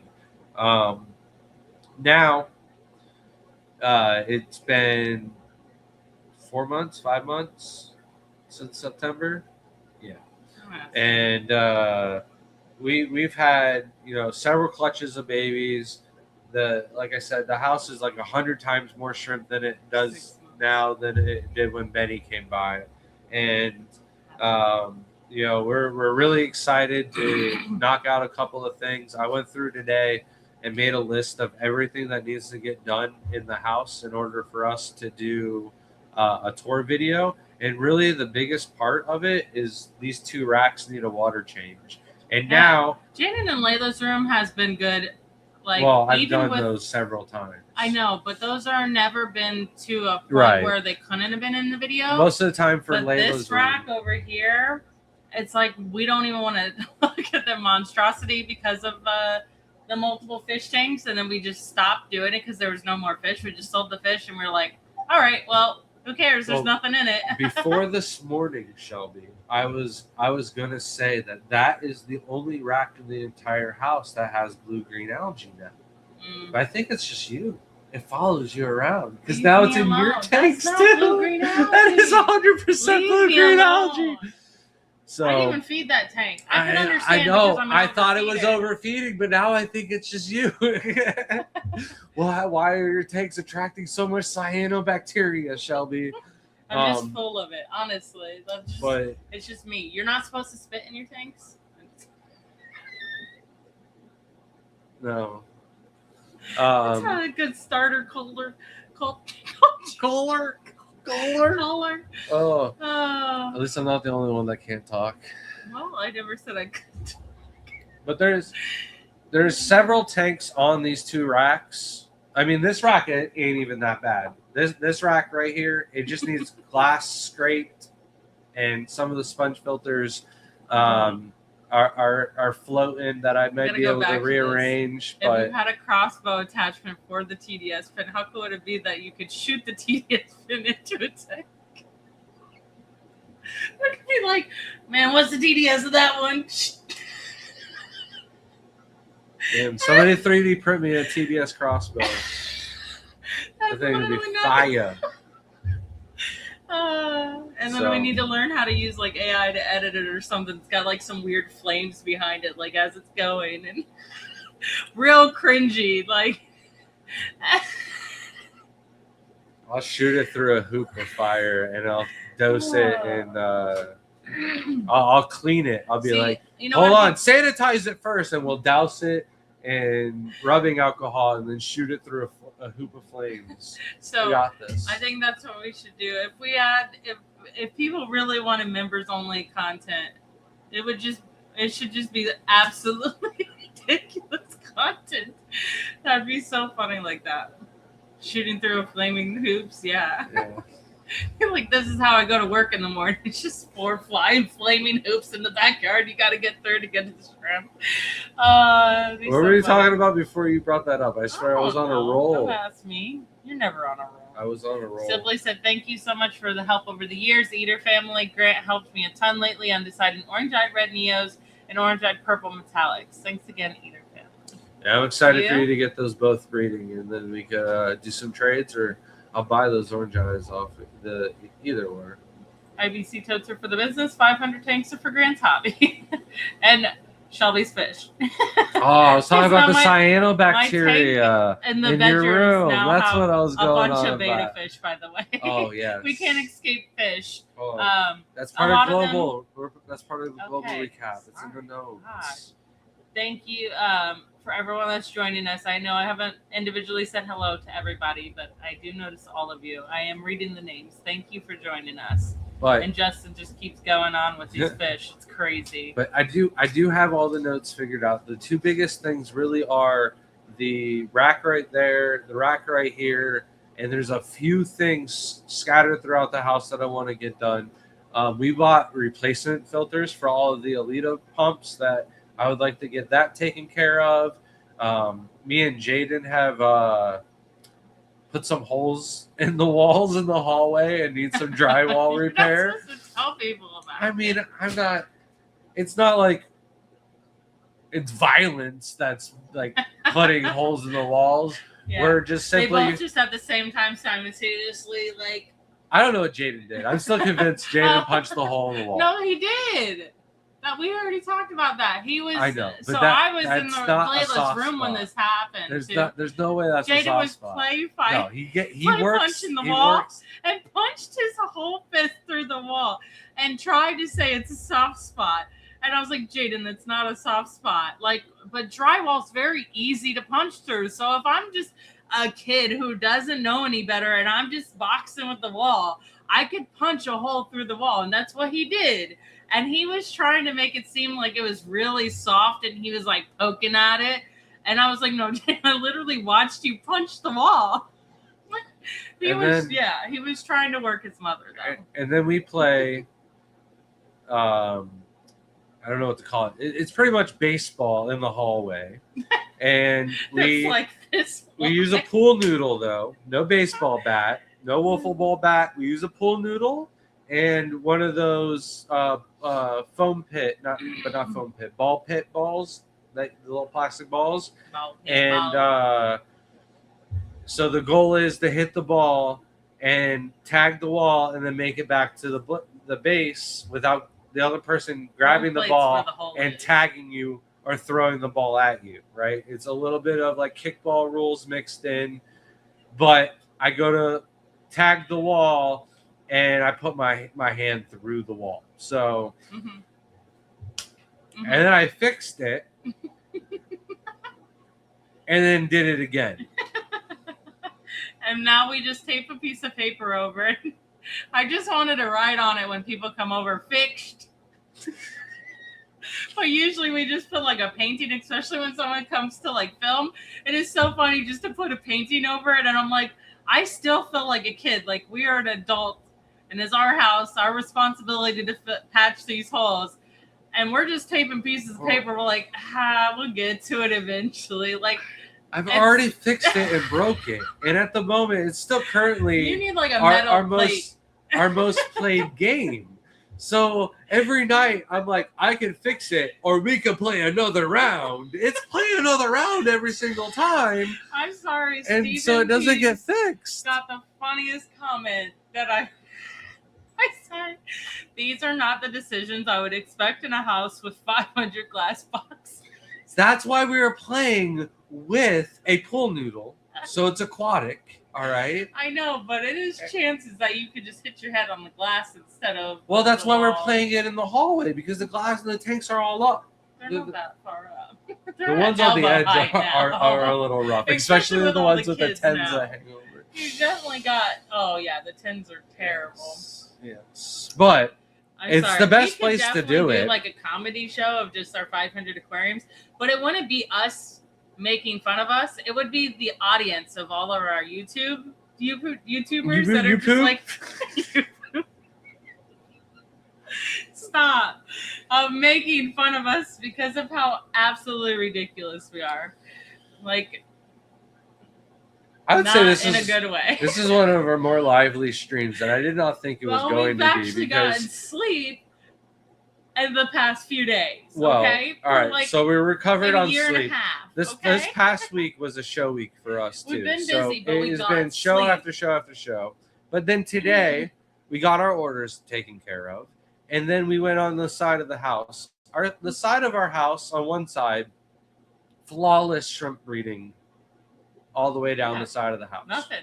Right? Else but shrimp. Nothing needs to be taken care of other than like there might be some cups and pots and stuff like that need to be picked up and thrown away, which we usually go out there once in a while and pick everything up. All right. He's hit me like 16 times talking. I don't know why he's got to do this when he's talking. It's driving me crazy. I'm getting you back for all the times you poked me in the eye. Stop. That's why you wear glasses. This is a very short space. Leave me alone. The other side of our house has our aquascaping rocks and more shrimp tubs, which are going to be run off of our RO water, but also it's where our furniture goes to die before we can take it. For Mother's Day, can you give me a shirt that just says I like rocks? Yes. I'm going to wear that to every show I do aquascaping. I like rocks. So I don't like taking the truck out that often. I'd like to save it all up for like one trip a year. I do a good little spring cleaning trip, and I take everything to the dump all at once. So today we went through and we got the old washer. We got the old roller desk chair, the kids' old bikes, and a bunch of other stuff that's been stacked on the side of the house. And then we rearranged. We trimmed some bushes. We all the hardscape got recondensed. Went through, and it's also where our tanks go to die too. So we can't decide if the tank is fully done for. It needs to Did be. you just say where tanks go to die? I also said where our furniture goes to die too, and you didn't laugh at that. I was reading comments. I wasn't actually. I usually tune you out. You're at a frequency that I don't like to listen to anymore. I'm on a roll tonight. But that was a good one because it honestly is. And some of them we have to look at them again because we're like, man, these actually look good. Why did we put this tank over here? And then, we inspected it for quite some time and eventually find like the giant gash in the side, or one of them was upside down. And I was like, man, I remember this tank. I flipped it up and the whole front panel's like, it's like, so that was a weird noise. I stack them up so I can recycle them all at one time. All right. No, he doesn't. He just keeps them for funsies at this point. No. Or Halloween decorations. No, we did those that come in clutch. Yeah. Now those ones actually, one of them is a good tank. The one that just had the eyeballs in it. Oh, but it doesn't hold water all the way though. It kept leaking. So there's a miniature pinhole somewhere that I kept saying because it was leaking somewhere. What happened? We have to double check that one. Yeah, we're gonna have to triple check that one. I'm gonna fill up some of them and see if we can't fix them. Yeah. But one of the tanks we got from Aquashella, and I'm like, this is a nice tank. I'm taking it. It's free. I'm taking it. Right? And Shelby's like, I can't believe you're taking this tank. It's one of those tanks, but I'm taking it. I'm gonna make some money off of this tank. Just you watch, Shelby. And last year we did a show, and I had some jungle val. What tank did? Oh, that didn't do well. That's and I planted it in that tank, and that tank got like some mosquito issues, right? Because it's just a tank of jungle val, and I'm like, well, I'm not breeding mosquitoes. So I put an entire styrofoam on top of it. And for the last year, enclosed ecosystem. For the last year, it's just been chilling there. We forgot about it. Growing some of the nicest jungle val you've ever seen. So if you go to the Paddock, oh my God, I can't talk. The Aquatic Club of Pasco County's annual auction next month. I was trying to put all the words in one word. It didn't work. That would be nice. I will have some really nice. What if the future's like that? That's our languages. AI is going to be nuts. Oh. But anyways, that's how That's not how anything. Why did I say that or start that That's up? how you But joke. that tank is phenomenal. I put it on one of the stands that I bring home because Flugel likes to send us tanks in metal crates, which we didn't get one this time. I'm very upset. I'm so glad. I'm so glad. I'm going to actually specifically request that they never send us a metal crate again. I'm gonna ask Jonathan, hey, what do I got to do to send a tank that requires a metal crate? And I will send him a message right after and be like, "You send a metal crate to my house again." I love it. It's not. Let's say it's not going to be pretty. One of these days, I'm gonna get me a nice sandblaster, and I'm gonna sandblast them, and I'm gonna give them a nice paint job, and they're gonna be some of the nicest tank stands you've ever seen. I'm telling you. Sibley said we could trade down the road. Definitely learn to ship shrimp. Yeah, I'm gonna. That's another video that we need to redo. Is another video on how to reship shrimp. And then, oh, you know what I need to do tomorrow? And broken glass. APQKG sent us. Was that you? Yeah, it's your toes. Sent us some new bag sizes that they didn't have advertised for us to try out, which is pretty cool because, like, I don't think any company has ever sent us something like that beforehand to try out without us like begging for it. Like that was just out of nowhere, right? So when you bought stuff enough from a company, it shows. So I gotta test some of those bags and give them a review because that's all they wanted. Already did one. Yeah, I know, but and I did the bag to Brian, which is one of their bags, and that was successful too. So no issues. Laura said they also heat seal and recommend heat seal, and then they have a heat sealer that they sell that has a thicker seal. Oh, cool. We should try. Depends on it was expensive. How much? Yeah, never mind. $180. Oh, don't even talk to me. That's not worth it. Laura said, perfect shirt for aquascaping. Yes, and I just think it'd be funny to make those kind of jokes like that. I like rocks, and then someone goes, well, what rocks are you talking about when I just wear it somewhere else? It'd be like, wanted you like to know? Like, clearly right now, it's not those type of rocks. But I also have a bunch of videos that are filmed, and Shelby's working on editing. That was my whole thing last time we talked about, of how many videos that I have to edit. And the other one, I wish I had more guppy knowledge. I do in a pretty good sense, but some guppies are hybrids and or the way they are, it could be in two classes instead of just one. So I'm real confused. So I'm still learning and I don't want someone to go oh, what was this fish? I want everyone to be able to see.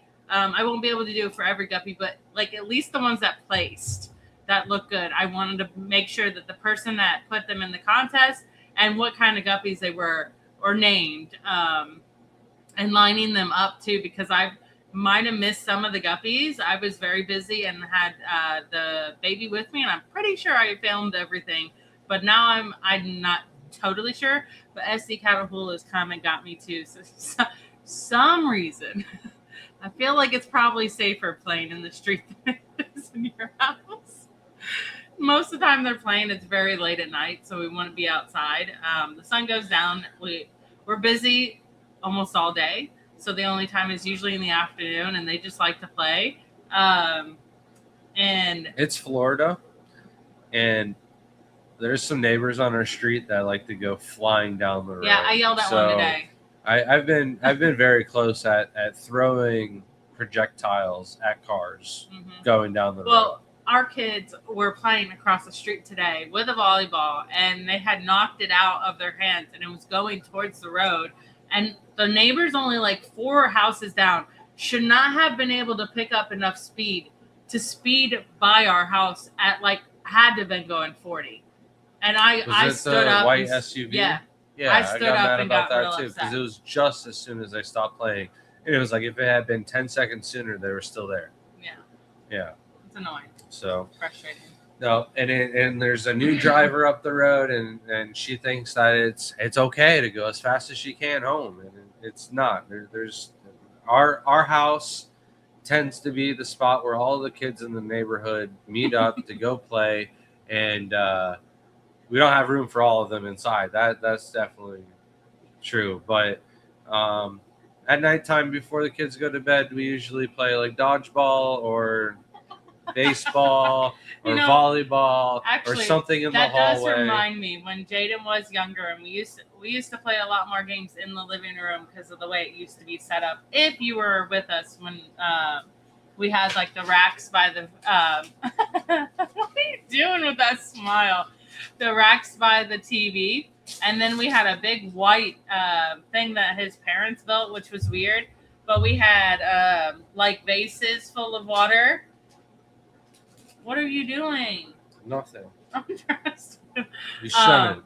And we would play with the ball in the house, and we learned real fast not to play with the handball in the house because it's the racket ball. They're pretty soft, but what are you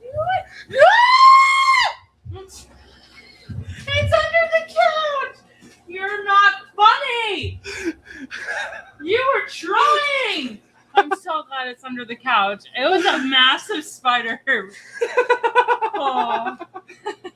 At least you still got your reaction. But Jaden had thrown it, and it hit one of the glass bottles, and it shattered everywhere. And that definitely, we were like, all right, no more of those in the house. So everything's got to be super soft. I'm so sorry for this. We use like a beach ball to play volleyball. Yeah, well, I patch the holes until you guys are finished with the game for good. Because they would probably still do it when they're like 20. I'm okay. Your dad's just traumatized me. There's a spider under the couch, just so you know. I tried to catch it with a piece of paper, and I totally planned on just going, here, Shelby, can you look at this? But the spider was like booking it. Yeah. He was running. Oh, I don't like anything crawly, especially not near me. All right, Justin. There's just way too many fish here. You're going to have to send half of these my way, you know? I do have a huge tank in the garage. I still got to get fish for.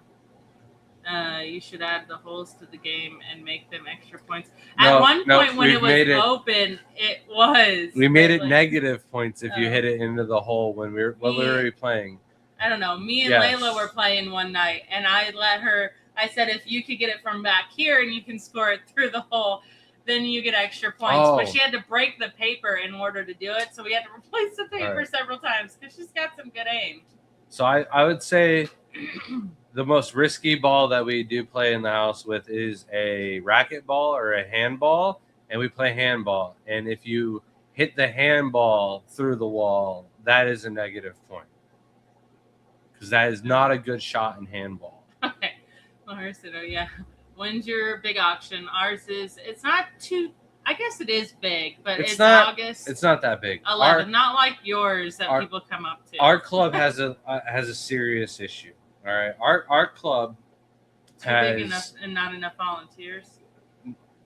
There's that, but our club has like a reverse issue that a lot of other clubs has. Our club has too many people that come that are all bringing stuff for sale to every single meeting. So our normal meeting will have 300 to 500 bags at the auction. Like this has been just something our club has just built up and sustained over like the last 5 years. It has been that many bags about every single month.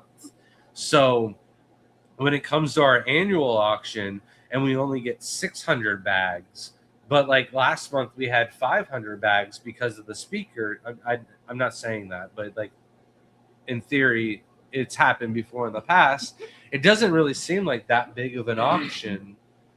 But we do, quote unquote, we don't do a speaker. We try to get donations as much as possible. Yeah. Shout out to Fluval Aquatics, Fritz, Sarah. Am I obfuscating that tank, or we're just auctioning the tank and then auctioning like aquascape? No, they're just raffles. Okay. Just raffles. Okay. Yeah, they're not auctioned. They're just they're for the raffle table. Yep. I got an awesome cup last year from the raffles, but I feel guilty because I never use it because I like it too much.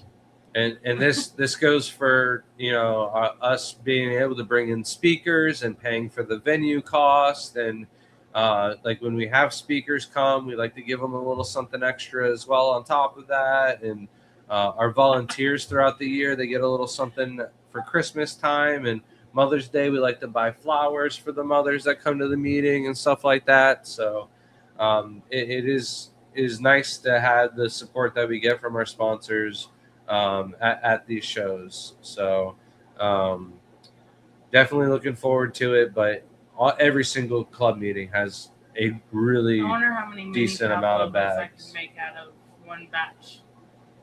We're not making pavlovas for the auction. I just want to know.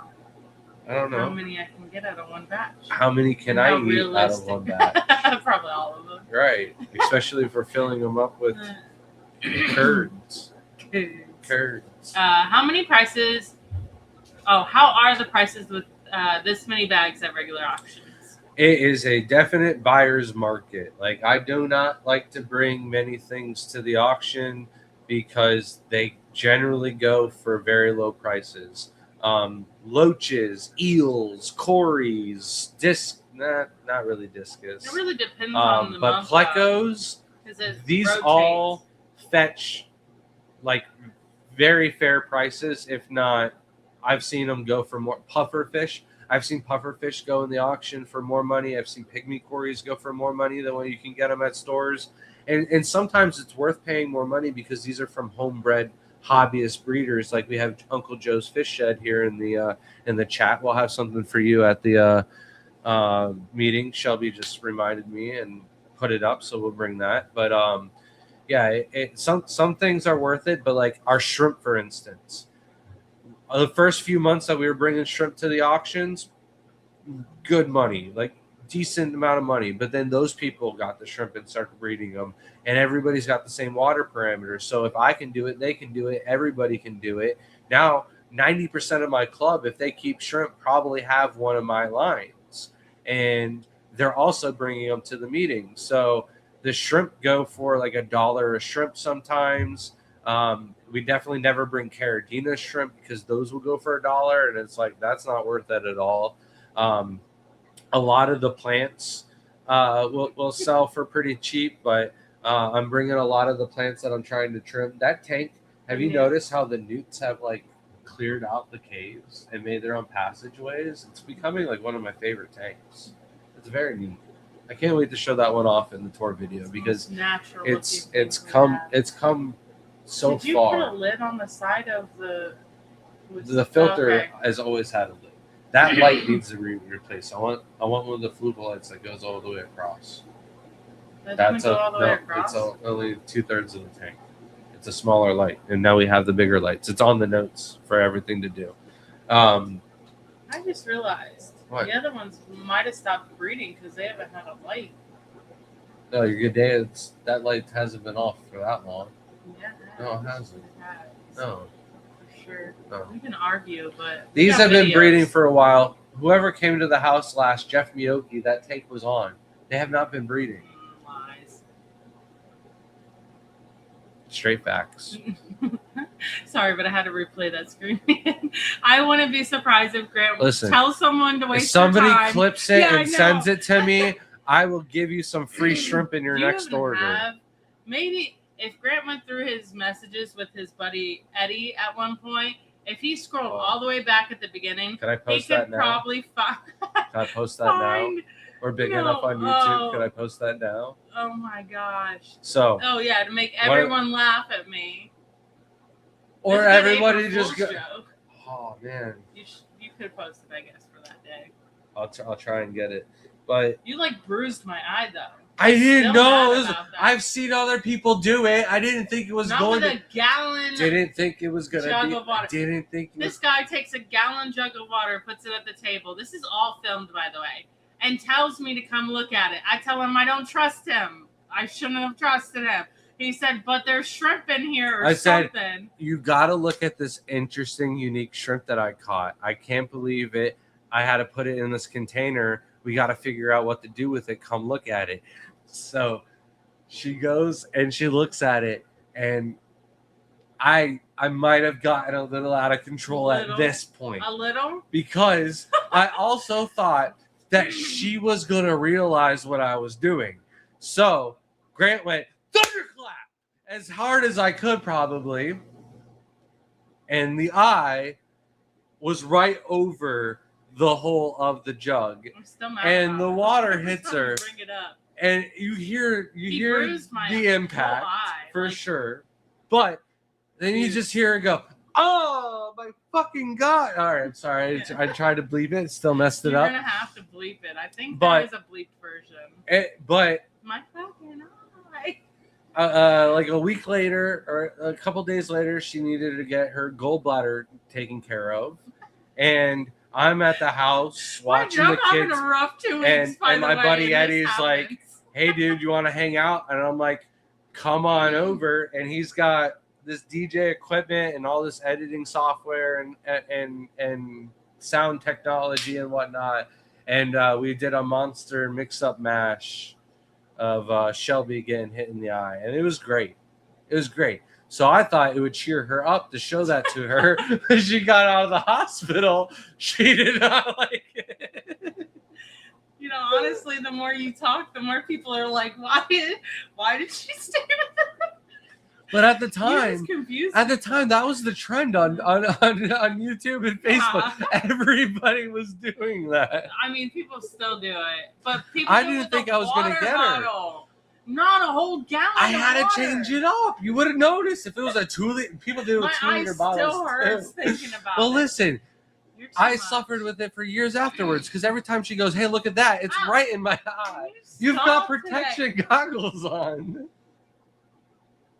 I'm so fed up with you today. Crypt Keeper with the 41-month. What's up, Grant and Shelby? This is what Tim has to deal with. If you at go the back like shows 5 minutes ago, can you get a every clip of time me he scaring goes. Shelby with a spider, please? But seriously, Please, every Tim. time at the shows, this is what Crip has to deal with. Just me and Greg going back and Honestly, forth. at this point, I think being this is what Tim shows up obnoxious. for.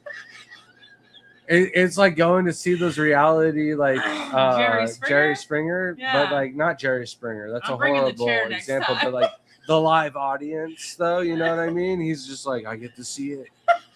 I get to see behind the scenes. I'm You'll never telling- believe how strong Shelby is. That'll be on TikTok tomorrow. We are definitely spoiled with the amount of fish and plants at our auctions. I'll say if you get something from somewhere else and people don't have it, we'll sell for good money first. Yes, always. When Yep. there's like something new, especially when I notice something new and I'm like, Grant, that's the only thing I want from the auction because you don't see it that often. And of course it goes like above $30 and it's like I could just go get that from the store instead of paying $30 for it. I'm not going to, but like I'm very cheap. The Very thing that frugal. kills me the most, though, is the kid that brings the So rainbows. serious. I'm sorry, you went from like I know, because the kid that brings sometimes the they don't go for rainbows. well because they The don't know what rainbows they are they take so long to raise, they take so long to grow up and to breed and everything like that. And then he brings these rainbows that are worth like $40 and up per fish, and the whole bag will go for like $5. And I see this kid's passion in his face, just like, you know what I mean? Like, he can't catch a break, and I feel so bad, and I just wish I had tank space for all of this kid's rainbows to raise the prices up. But yeah, there's some things that just that should not be brought to the club meetings. It's not what I have to put up with. It's what I choose to put up with. Right. I appreciate I told you, I think he's there for it. I used to have this one friend when me and Grant first got together. I've known her since I moved up to this location. She is one of my best friends. And we were in the car, and me and Grant are just going back and forth. We stopped looking for spiders. No. Uncle Joe said he's bringing archer fish, and that's kind of that's like cool. something. You're not getting those. But we're going back and forth, It would ragging be on so each other, cool with the okay? newts, though. And she's sitting back there, silent as can be. And I've never had my friends silent as can be. So I'm like, what's wrong, you know? So we stopped, we parked the car, and I don't know if we were coming here. I think we were coming here. But I was like, are you okay? And she's like, man, I thought you guys were fighting. Like, she thought we were arguing. She was like, I was just like, I've never heard someone go back and forth. I thought you guys were upset at each other. And I'm like, no, that's just how we are. I don't like to She be in a started disagreement very long, and the best way to do it is just get it over with aggressively. And I can't hear anything, That so was be nothing. loud, or We else were I'm not literally- going to hear your half of the argument, and I'm going to win then. That's how that works. You're annoying. Sorry, what'd you say? Clouded archer fish, though. I don't even know what those are. I don't know, but could You're you gonna have to look imagine them some in the nuke tank up there just Stop putting things in there. off the water spray? Is that the ones that like spit out of the Yeah. water? Could you imagine me Absolutely doing not. dishes and then oh no, you did not. You know? Yeah, because I would say something like that. Actually, I probably would. Our daughter says the darnest things. Like, she's way too mature with her comebacks and her snappy remarks. Did you say something? Mm-hmm. Oh. Always the boss of the shows with you guys. I love when we turn to Tim all the time. I'm like, can you understand him? Are you even listening to him? Tim's like, yeah, and I'm like, oh well, that's one of us. You make Tim do too much. Oh, okay, slave master. I want the Hellstream loaches, Justin. You can send those my way. Easter sale with the double E, Easter sale. It is buy 10, get 3 free. That's everything on the entire website. And then the last thing on my list is global recap. This past week, we heard people started bringing VAP bags, then buying them back so they didn't go too cheap. That happened at a recent auction because they were going too cheap, and the other person was like, nah, I'll buy them back. It happens, but not very often. But I definitely can understand it. No one would judge that person at all. I almost bought the first time I brought Orange Eye Blue Tigers to the Tampa Bay meeting. All right. If it wasn't my friends that were bidding on it, like my friends that I brought to the meeting from real life, if it wasn't for them bidding on it, I definitely would have bought my own shrimp bag. Like, they went for $6, $1 a shrimp for Orange Eye Blue Tigers. And I was like, are you kidding me? I would have bought my own shrimp back at that point. So I definitely get that. But yeah, the last thing on my list was global. For the past couple of weeks, we've had the tanks at the house. We've had oh my God, I'm dying. Hold on. Shelby, take over. So Cupkeeper said, do your needs have terrestrial life stage? Ours are full aquatic. I have a salamander coming out of the water that I caught last year. Was a tadpole. Expected a frog, and you got a salamander? Lucky. What? I'm super jealous. That's pretty cool. I thought I was getting newts and sirens, and I got frogs. So I've been on the other end of that. Yeah, we get too many frogs. But we got 13 tanks or 11 tanks from Fluval shipped to the house for their trade show at the Global Pet Expo, and we've been doing this for a Fluval years now, and we've been honored, honestly. We've worked for a lot of great companies, but Jonathan and Fluval, they take care of us. They treat us really well, and it's honestly been a pleasure to work with them. And one of the things that I think me and Shelby try to do is over the top with this show every single time, because we want our job for the next show. And I always feel like one little mistake or issue during the show with the aquariums falls on us.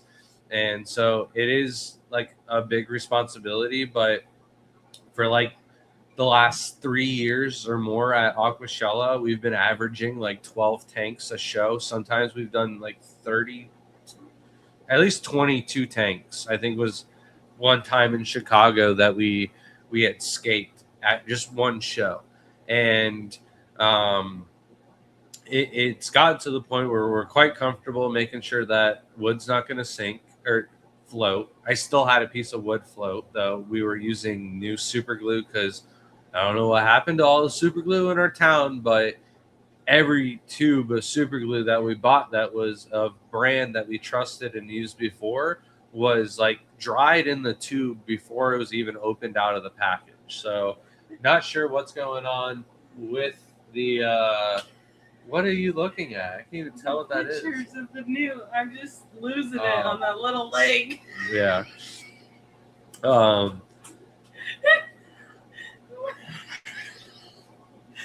can't even get out of water with that.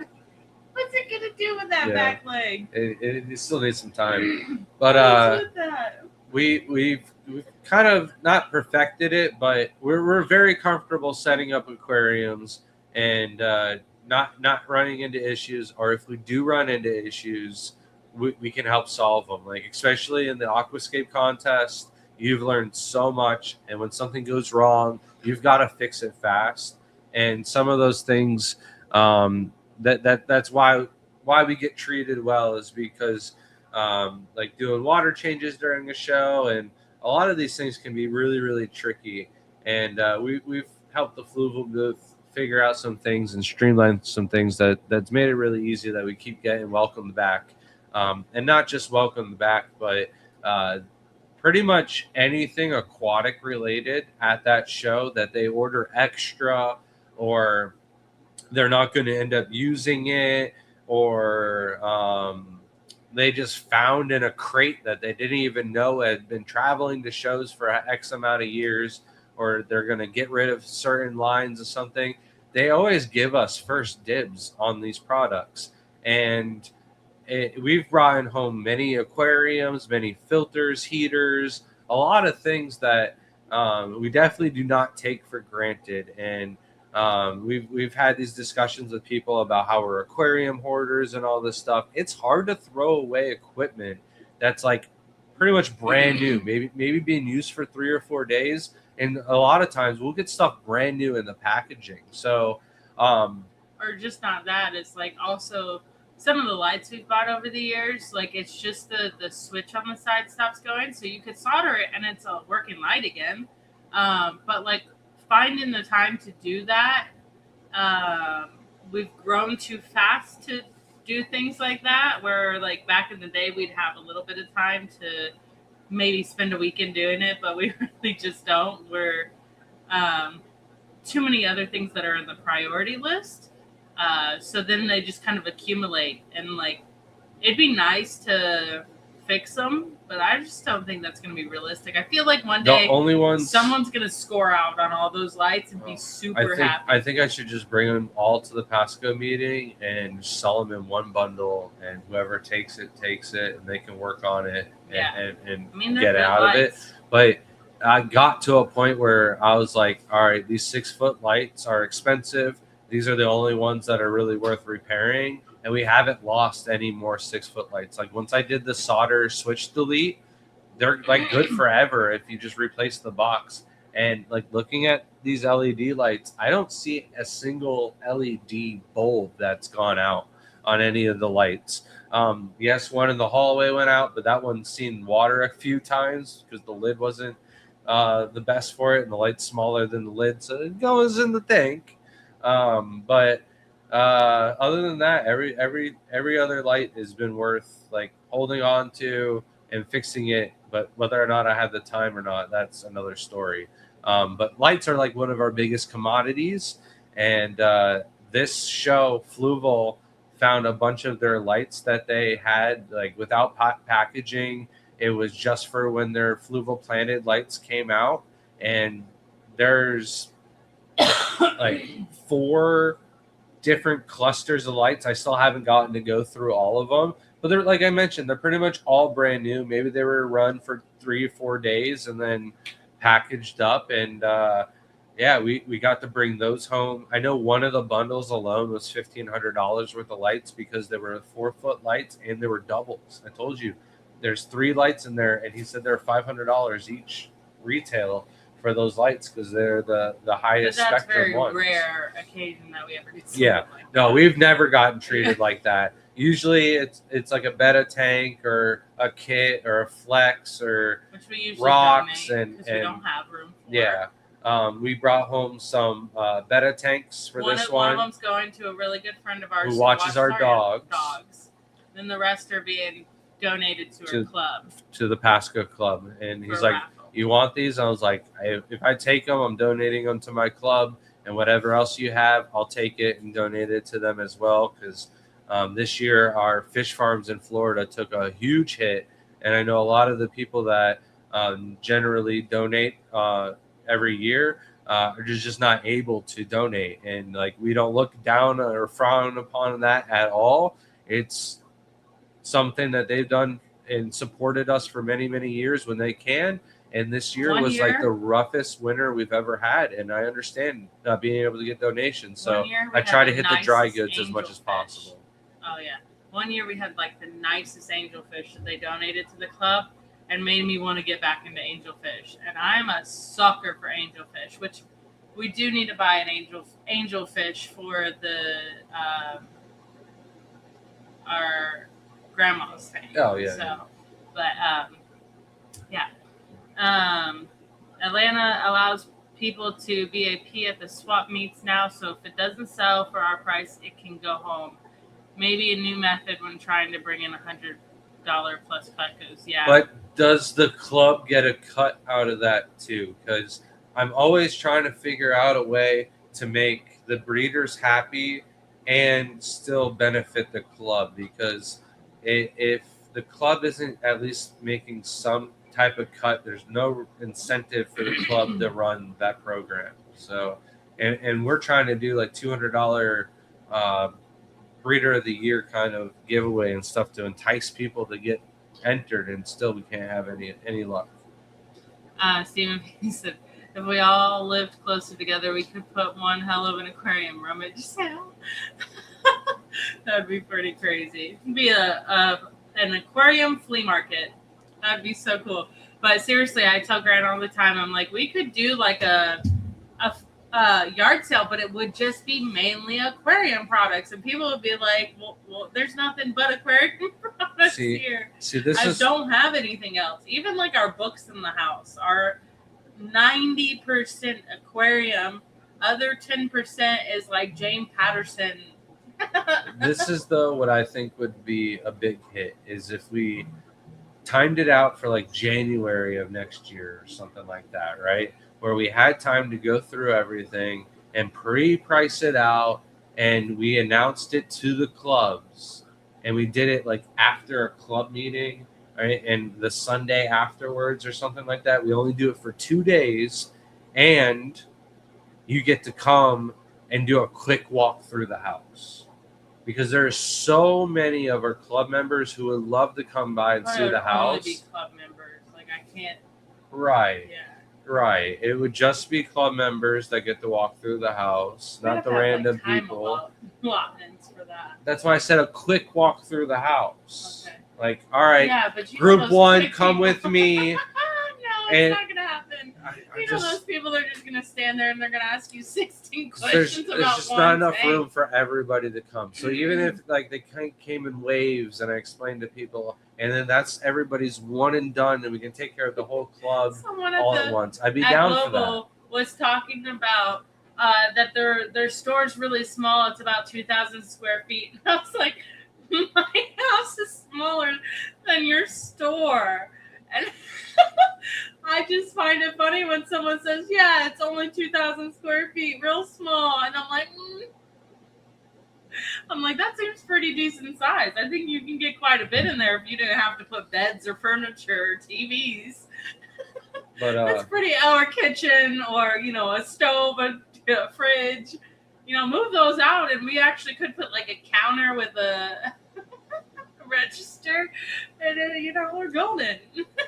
but Fluval also gave us something else that Shelby has been trying to win now for a while, and they had an extra one there, and they asked me if I wanted it, and I was like, I'm pretty sure Shelby's been wanting one of these for a while.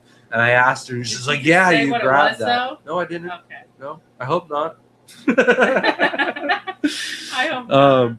But so we got that, and then every year at Global, it's mainly dog and cat booths. Like it's 4 or 5 times bigger than any Aquashella, 10 times bigger than any Keystone Clash of just booths for dogs and cat collars, right? And then on top of that, you've got everything for birds and rabbits and chickens and kangaroos and you name it, a pet product, it's going to be at this expo.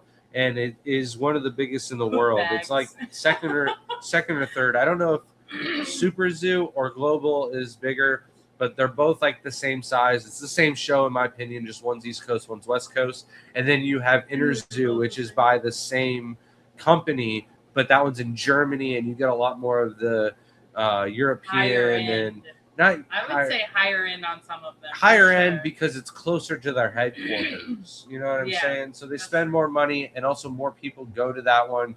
So you reach more people around the whole world if you just put all of your money into going to Super Zoo. So it is bigger. Inner Zoo, not Super Zoo. I'm sorry. So the aquatic section though is shrinking and shrinking every year. It is nice to see a bunch of our friends, though, in the industry who are there, like the whole Fritz squad, Sarah, and like I get to see my friends from ZoomEd. I was looking for you guys for the answer. That was crazy. And then you gonna answer? Carib Sea and everything else, and all the trade show people, basically, right? And was able to get a couple of donations for the club and whatnot. But I was only there on Monday and Tuesday to set up the tanks for Fluval. And then Shelby was there Wednesday, Thursday, Friday, working the booth for Pisces. And then I went back on Friday just to walk around for a quick hour. I try to make it 30 minutes, but there's so much. You walk for so long just to get to where I needed to be is 15 minutes worth of walking. So, well, you do walk faster than me. It takes me but forever. it's still, especially when I get lost and you go in the wrong direction for 5 minutes. You're like, oh no. It's a very long. It's definitely like at least a mile long building. It feels like maybe it's a half a mile. Maybe I'm exaggerating, but it feels so long. It's a good walk from the parking lot all the way in. And but the tanks, when we scape them for Fluval, of course, as aquascapers, we want every tank to look as amazing as we possibly can. What? Just waiting for you to take credit for the tank again. Oh, okay. Well, we'll talk about that too, I guess. But there's only so much you can do with limited supplies. They supplied all the hardscape and everything like that. The plan was for Shelby to go ahead and scape a majority of the tanks, and then I was going to go behind her, plant them all, and I was also working on curating and taking care of all the plants because they got shipped in early. And you need to make sure you have enough to work with and everything like that. And we had way too many plants. Like the plants came in immaculately. And lucky enough, the guys who provided the plants, incredible people, and actually let us bring some of those plants to Aquashella. So I didn't have like so much. We would have had so many ferns. It would have been absolutely outrageous. You get a fern. You get a fern. Every tank would have been. Yeah, every tank did get a fern. Every tank we got like 3 or 4 ferns, and it was like that's a lot of ferns. It wasn't that much. It would have been though, and so a lot of the tanks we try to do our best to make it look like our style of aquascaping, but you gotta switch it up. Every tank can't look the same and everything like that. One of the tanks that Shelby did, I literally thought I scaped it. So one of the guys from Fluval comes up to me. And he goes, so which tanks did Shelby do? And what tanks did you do? And I was like, and I just glanced at the tanks and I was like, oh, I did the 2 in the middle and Shelby did the 2 on the ends. And then I got home and I'm like, I don't know if I did that tank. And I was like, Shelby, did you do this tank? Da, da, da, da, da. And she's like, yeah, I hate what you did with the ferns on the sides. And I was like, I totally took credit for that tank. I'm so sorry. I did a bowl and it looks very similar. Shelby says I copied her, but I just like the break of the tank that she did. I remember her doing it. I remember walking in and saying I really liked it, and I remember thinking, oh, that's probably what I would have done with those rocks. Okay, yeah, that's what So I did it. Right? It was all me, and I took credit for it. And then the next day, Shelby tells them that she's the one, and I took credit for it. So I, of course, got a good laugh with Jonathan at the booth with that one. But some of the tanks I scaped with the beta in mind because it's a beta tank, and I think I did a little bit too good of a job there because Jonathan was trying to catch one of the betas out of it, and it just kept hiding in the cave. And I was like, that cave is perfect. You ain't ever catching that beta. That's its home. And then I put a bunch of Java ferns on top of it and to like make some lush leaves for it to kind of hang out in and make its own little natural hammock. And I'm like, in my mind, this is the ultimate perfect beta tank. And I feel like that sold a lot of betas. But then right next to it, I had this really gnarly mountain peak and a little tiny nano tank. And I think it's like one of my best nano tanks that I've done, where it's taller than it is wider. So it's not easy to do. I did it here in this Aqua L tank. That one's way better in my opinion, but I had way long, like I worked on that tank for days compared to, and had whatever materials I wanted to do that, where I was very limited in just a hardscape pack that Fluval has, which I love working with. It makes aquascaping really, really easy. It's got the lava rock, which makes like forming your substrate layers and the background of the hardscape and everything like that makes it really easy to build up the dimension. And then there's another layer of gravel which goes over the top of that, kind of locks everything in. And sometimes that gravel makes really good detail rock as well. And then it's got two different kinds of sands. It's got the rock and detail rock with it. So it does actually make like scaping a tank really, really easy. If you have two of those kits, you can choose between the good rocks, and every box of rock, wherever you buy it, you're always going to get good and ugly rocks. Like there's going to be a mixture. So, I like two kits if I'm going to, really do like a really, really nice tank. And we didn't have two kits for every tank. So we were a little limited. Any recommendations on racks for fish tanks? The boltless metal racks from Husky and Gladiator are the ones that I would recommend. Stay away from the Baker's racks. But if you can build one, we've got a TGOE guide on building our racks. All right, let's try to catch up here in chat. That is all I have to talk about this week. This is the one Grant was trying to take credit for. It's a very Grant-ish tank. Still. She hated the ferns. I told her, take them out. All I did was glue them to a rock and then dropped it in the tank so it stayed in place. They look stupid without plants. I needed some different plant. I know. They just weren't the right I know. plant. And Sometimes you know what you was just- the right plant? And it's right here in that tank, and we could have used it. I'll show you the little short stem bushy plant. It would have been perfect. Yeah, It would have. it sucked. But I thought I was going to it use happens. that for the bigger tank, and we never did. Jeff Kane. We ran out of time. Sometimes it's on us. Sometimes, though, we're waiting for them to put up signage and set the tank stands up. So the last tank that I really wanted to deck out with plants, and I had a really nice wood kind of layout for it, we ran out of hardscape. We ran out of a lot of stuff and time, most importantly. So it didn't turn out the way I wanted to fully plan it out. Jeff Kane, member for 46 months. Thank you so much. It's 2 months to go. I promise you, before you get there, you'll have another milestone sent to you. Yes. That's my promise I'm making right now. Yeah, we had I actually went to go order something, but then I was like, it's not as good quality as from the other person we were going to order from. So went back to the original. It's going to take just a little bit longer to make sure that the pins are correct. Like, we want better quality than just being able to get it fast. And also, we recognize you, Jeff. Even without the 46 months, you are a top tier supporter, just like Crypt Keeper, just like Toot Dog. Thank you guys so much. We really appreciate you guys a lot. It's not just the months and the members, it's the constant support, being in chat. Even though Tim's got a life and he isn't here as much as he used to be, still reaching out. We had a great conversation on the phone the other day, catching up and all the help and everything, of course. So we appreciate it a lot. Thank you guys. Thank you, Jeff. Yes, thank you. Sorry, I was reading at the same time. Mike said, I noticed more minimum bids now on more items at the auctions. I know of a specific couple breeders that do that because they do sell their fish online.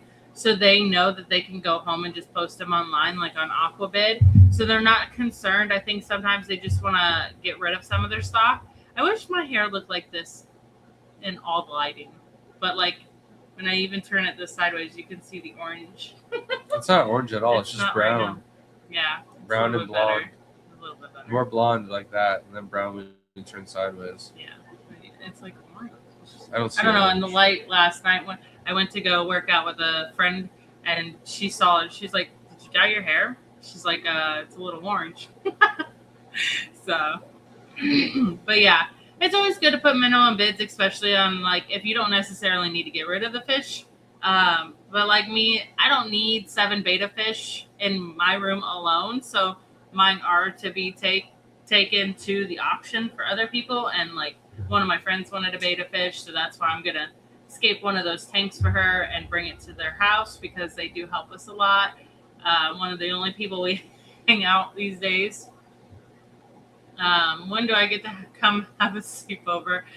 So we do charge a nightly fee for the beautiful couch here. But here's the thing. It is really nice. You do get to go into one of the ponds outside after you've stayed and catch as many shrimp as you want barehanded and take those home. That's our little complimentary chocolate. What's wrong with What? I've said this before and you're only just now laughing at it? Why are you so loud? I don't know. We literally brought a mic that was like very sensitive and you're still loud. It's all the energy. It's all the energy. I don't know. we need to not do so much Mine's stuff all gone on now. a Monday. I think it was from us like getting up and moving a lot more today than we normally do. Like we do a bunch of packages, but like usually right after the packages, we're like eat a bunch of done food and do nothing. And kind of just relax the live stream.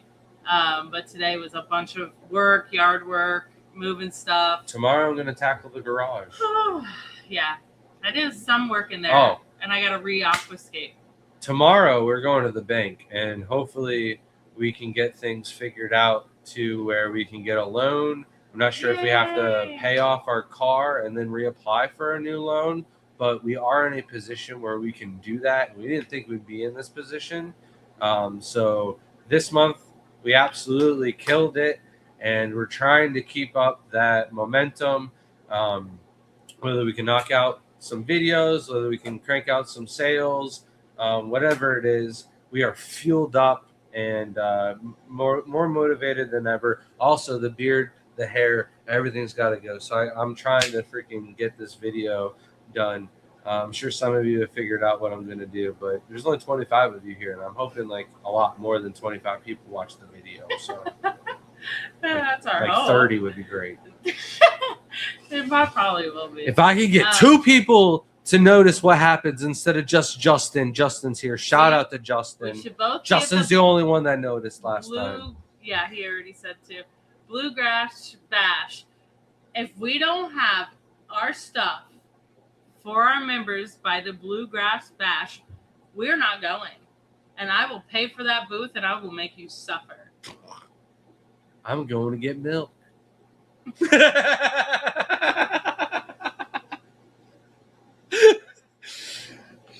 So it's way more funnier if you know. Oh my gosh.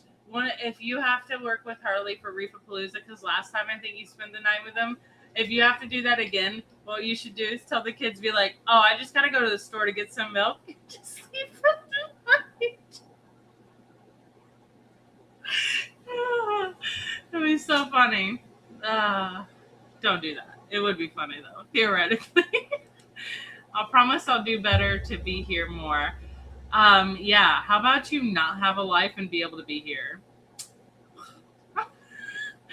Like, seriously. When are we going to get a Crypt Keeper question of the week, though? I mean, that's been like 3 years. Oh, can we play it? I want to play it. Man, it's been a while. It has not been 3 years. He's been working hard. Leave him alone. It's been like 3 years since we've had a Crypt Keeper question of the month. And you know why? Because that was after we did the half-baked episodes. Hey, you made me go bobbing for apples. Had I known, I could have used my hands. Could you imagine Crypt just came up with a mouthful of shrimp and he just said, "Hi." I realized now what he was talking about. you're At first, so I was funny. like, what are we talking about? When did we do bobbing for apples at the Keystone Clash? Like, maybe that was a thing. No. $1,000 and you have to do water changes. Bring your own TDS meter.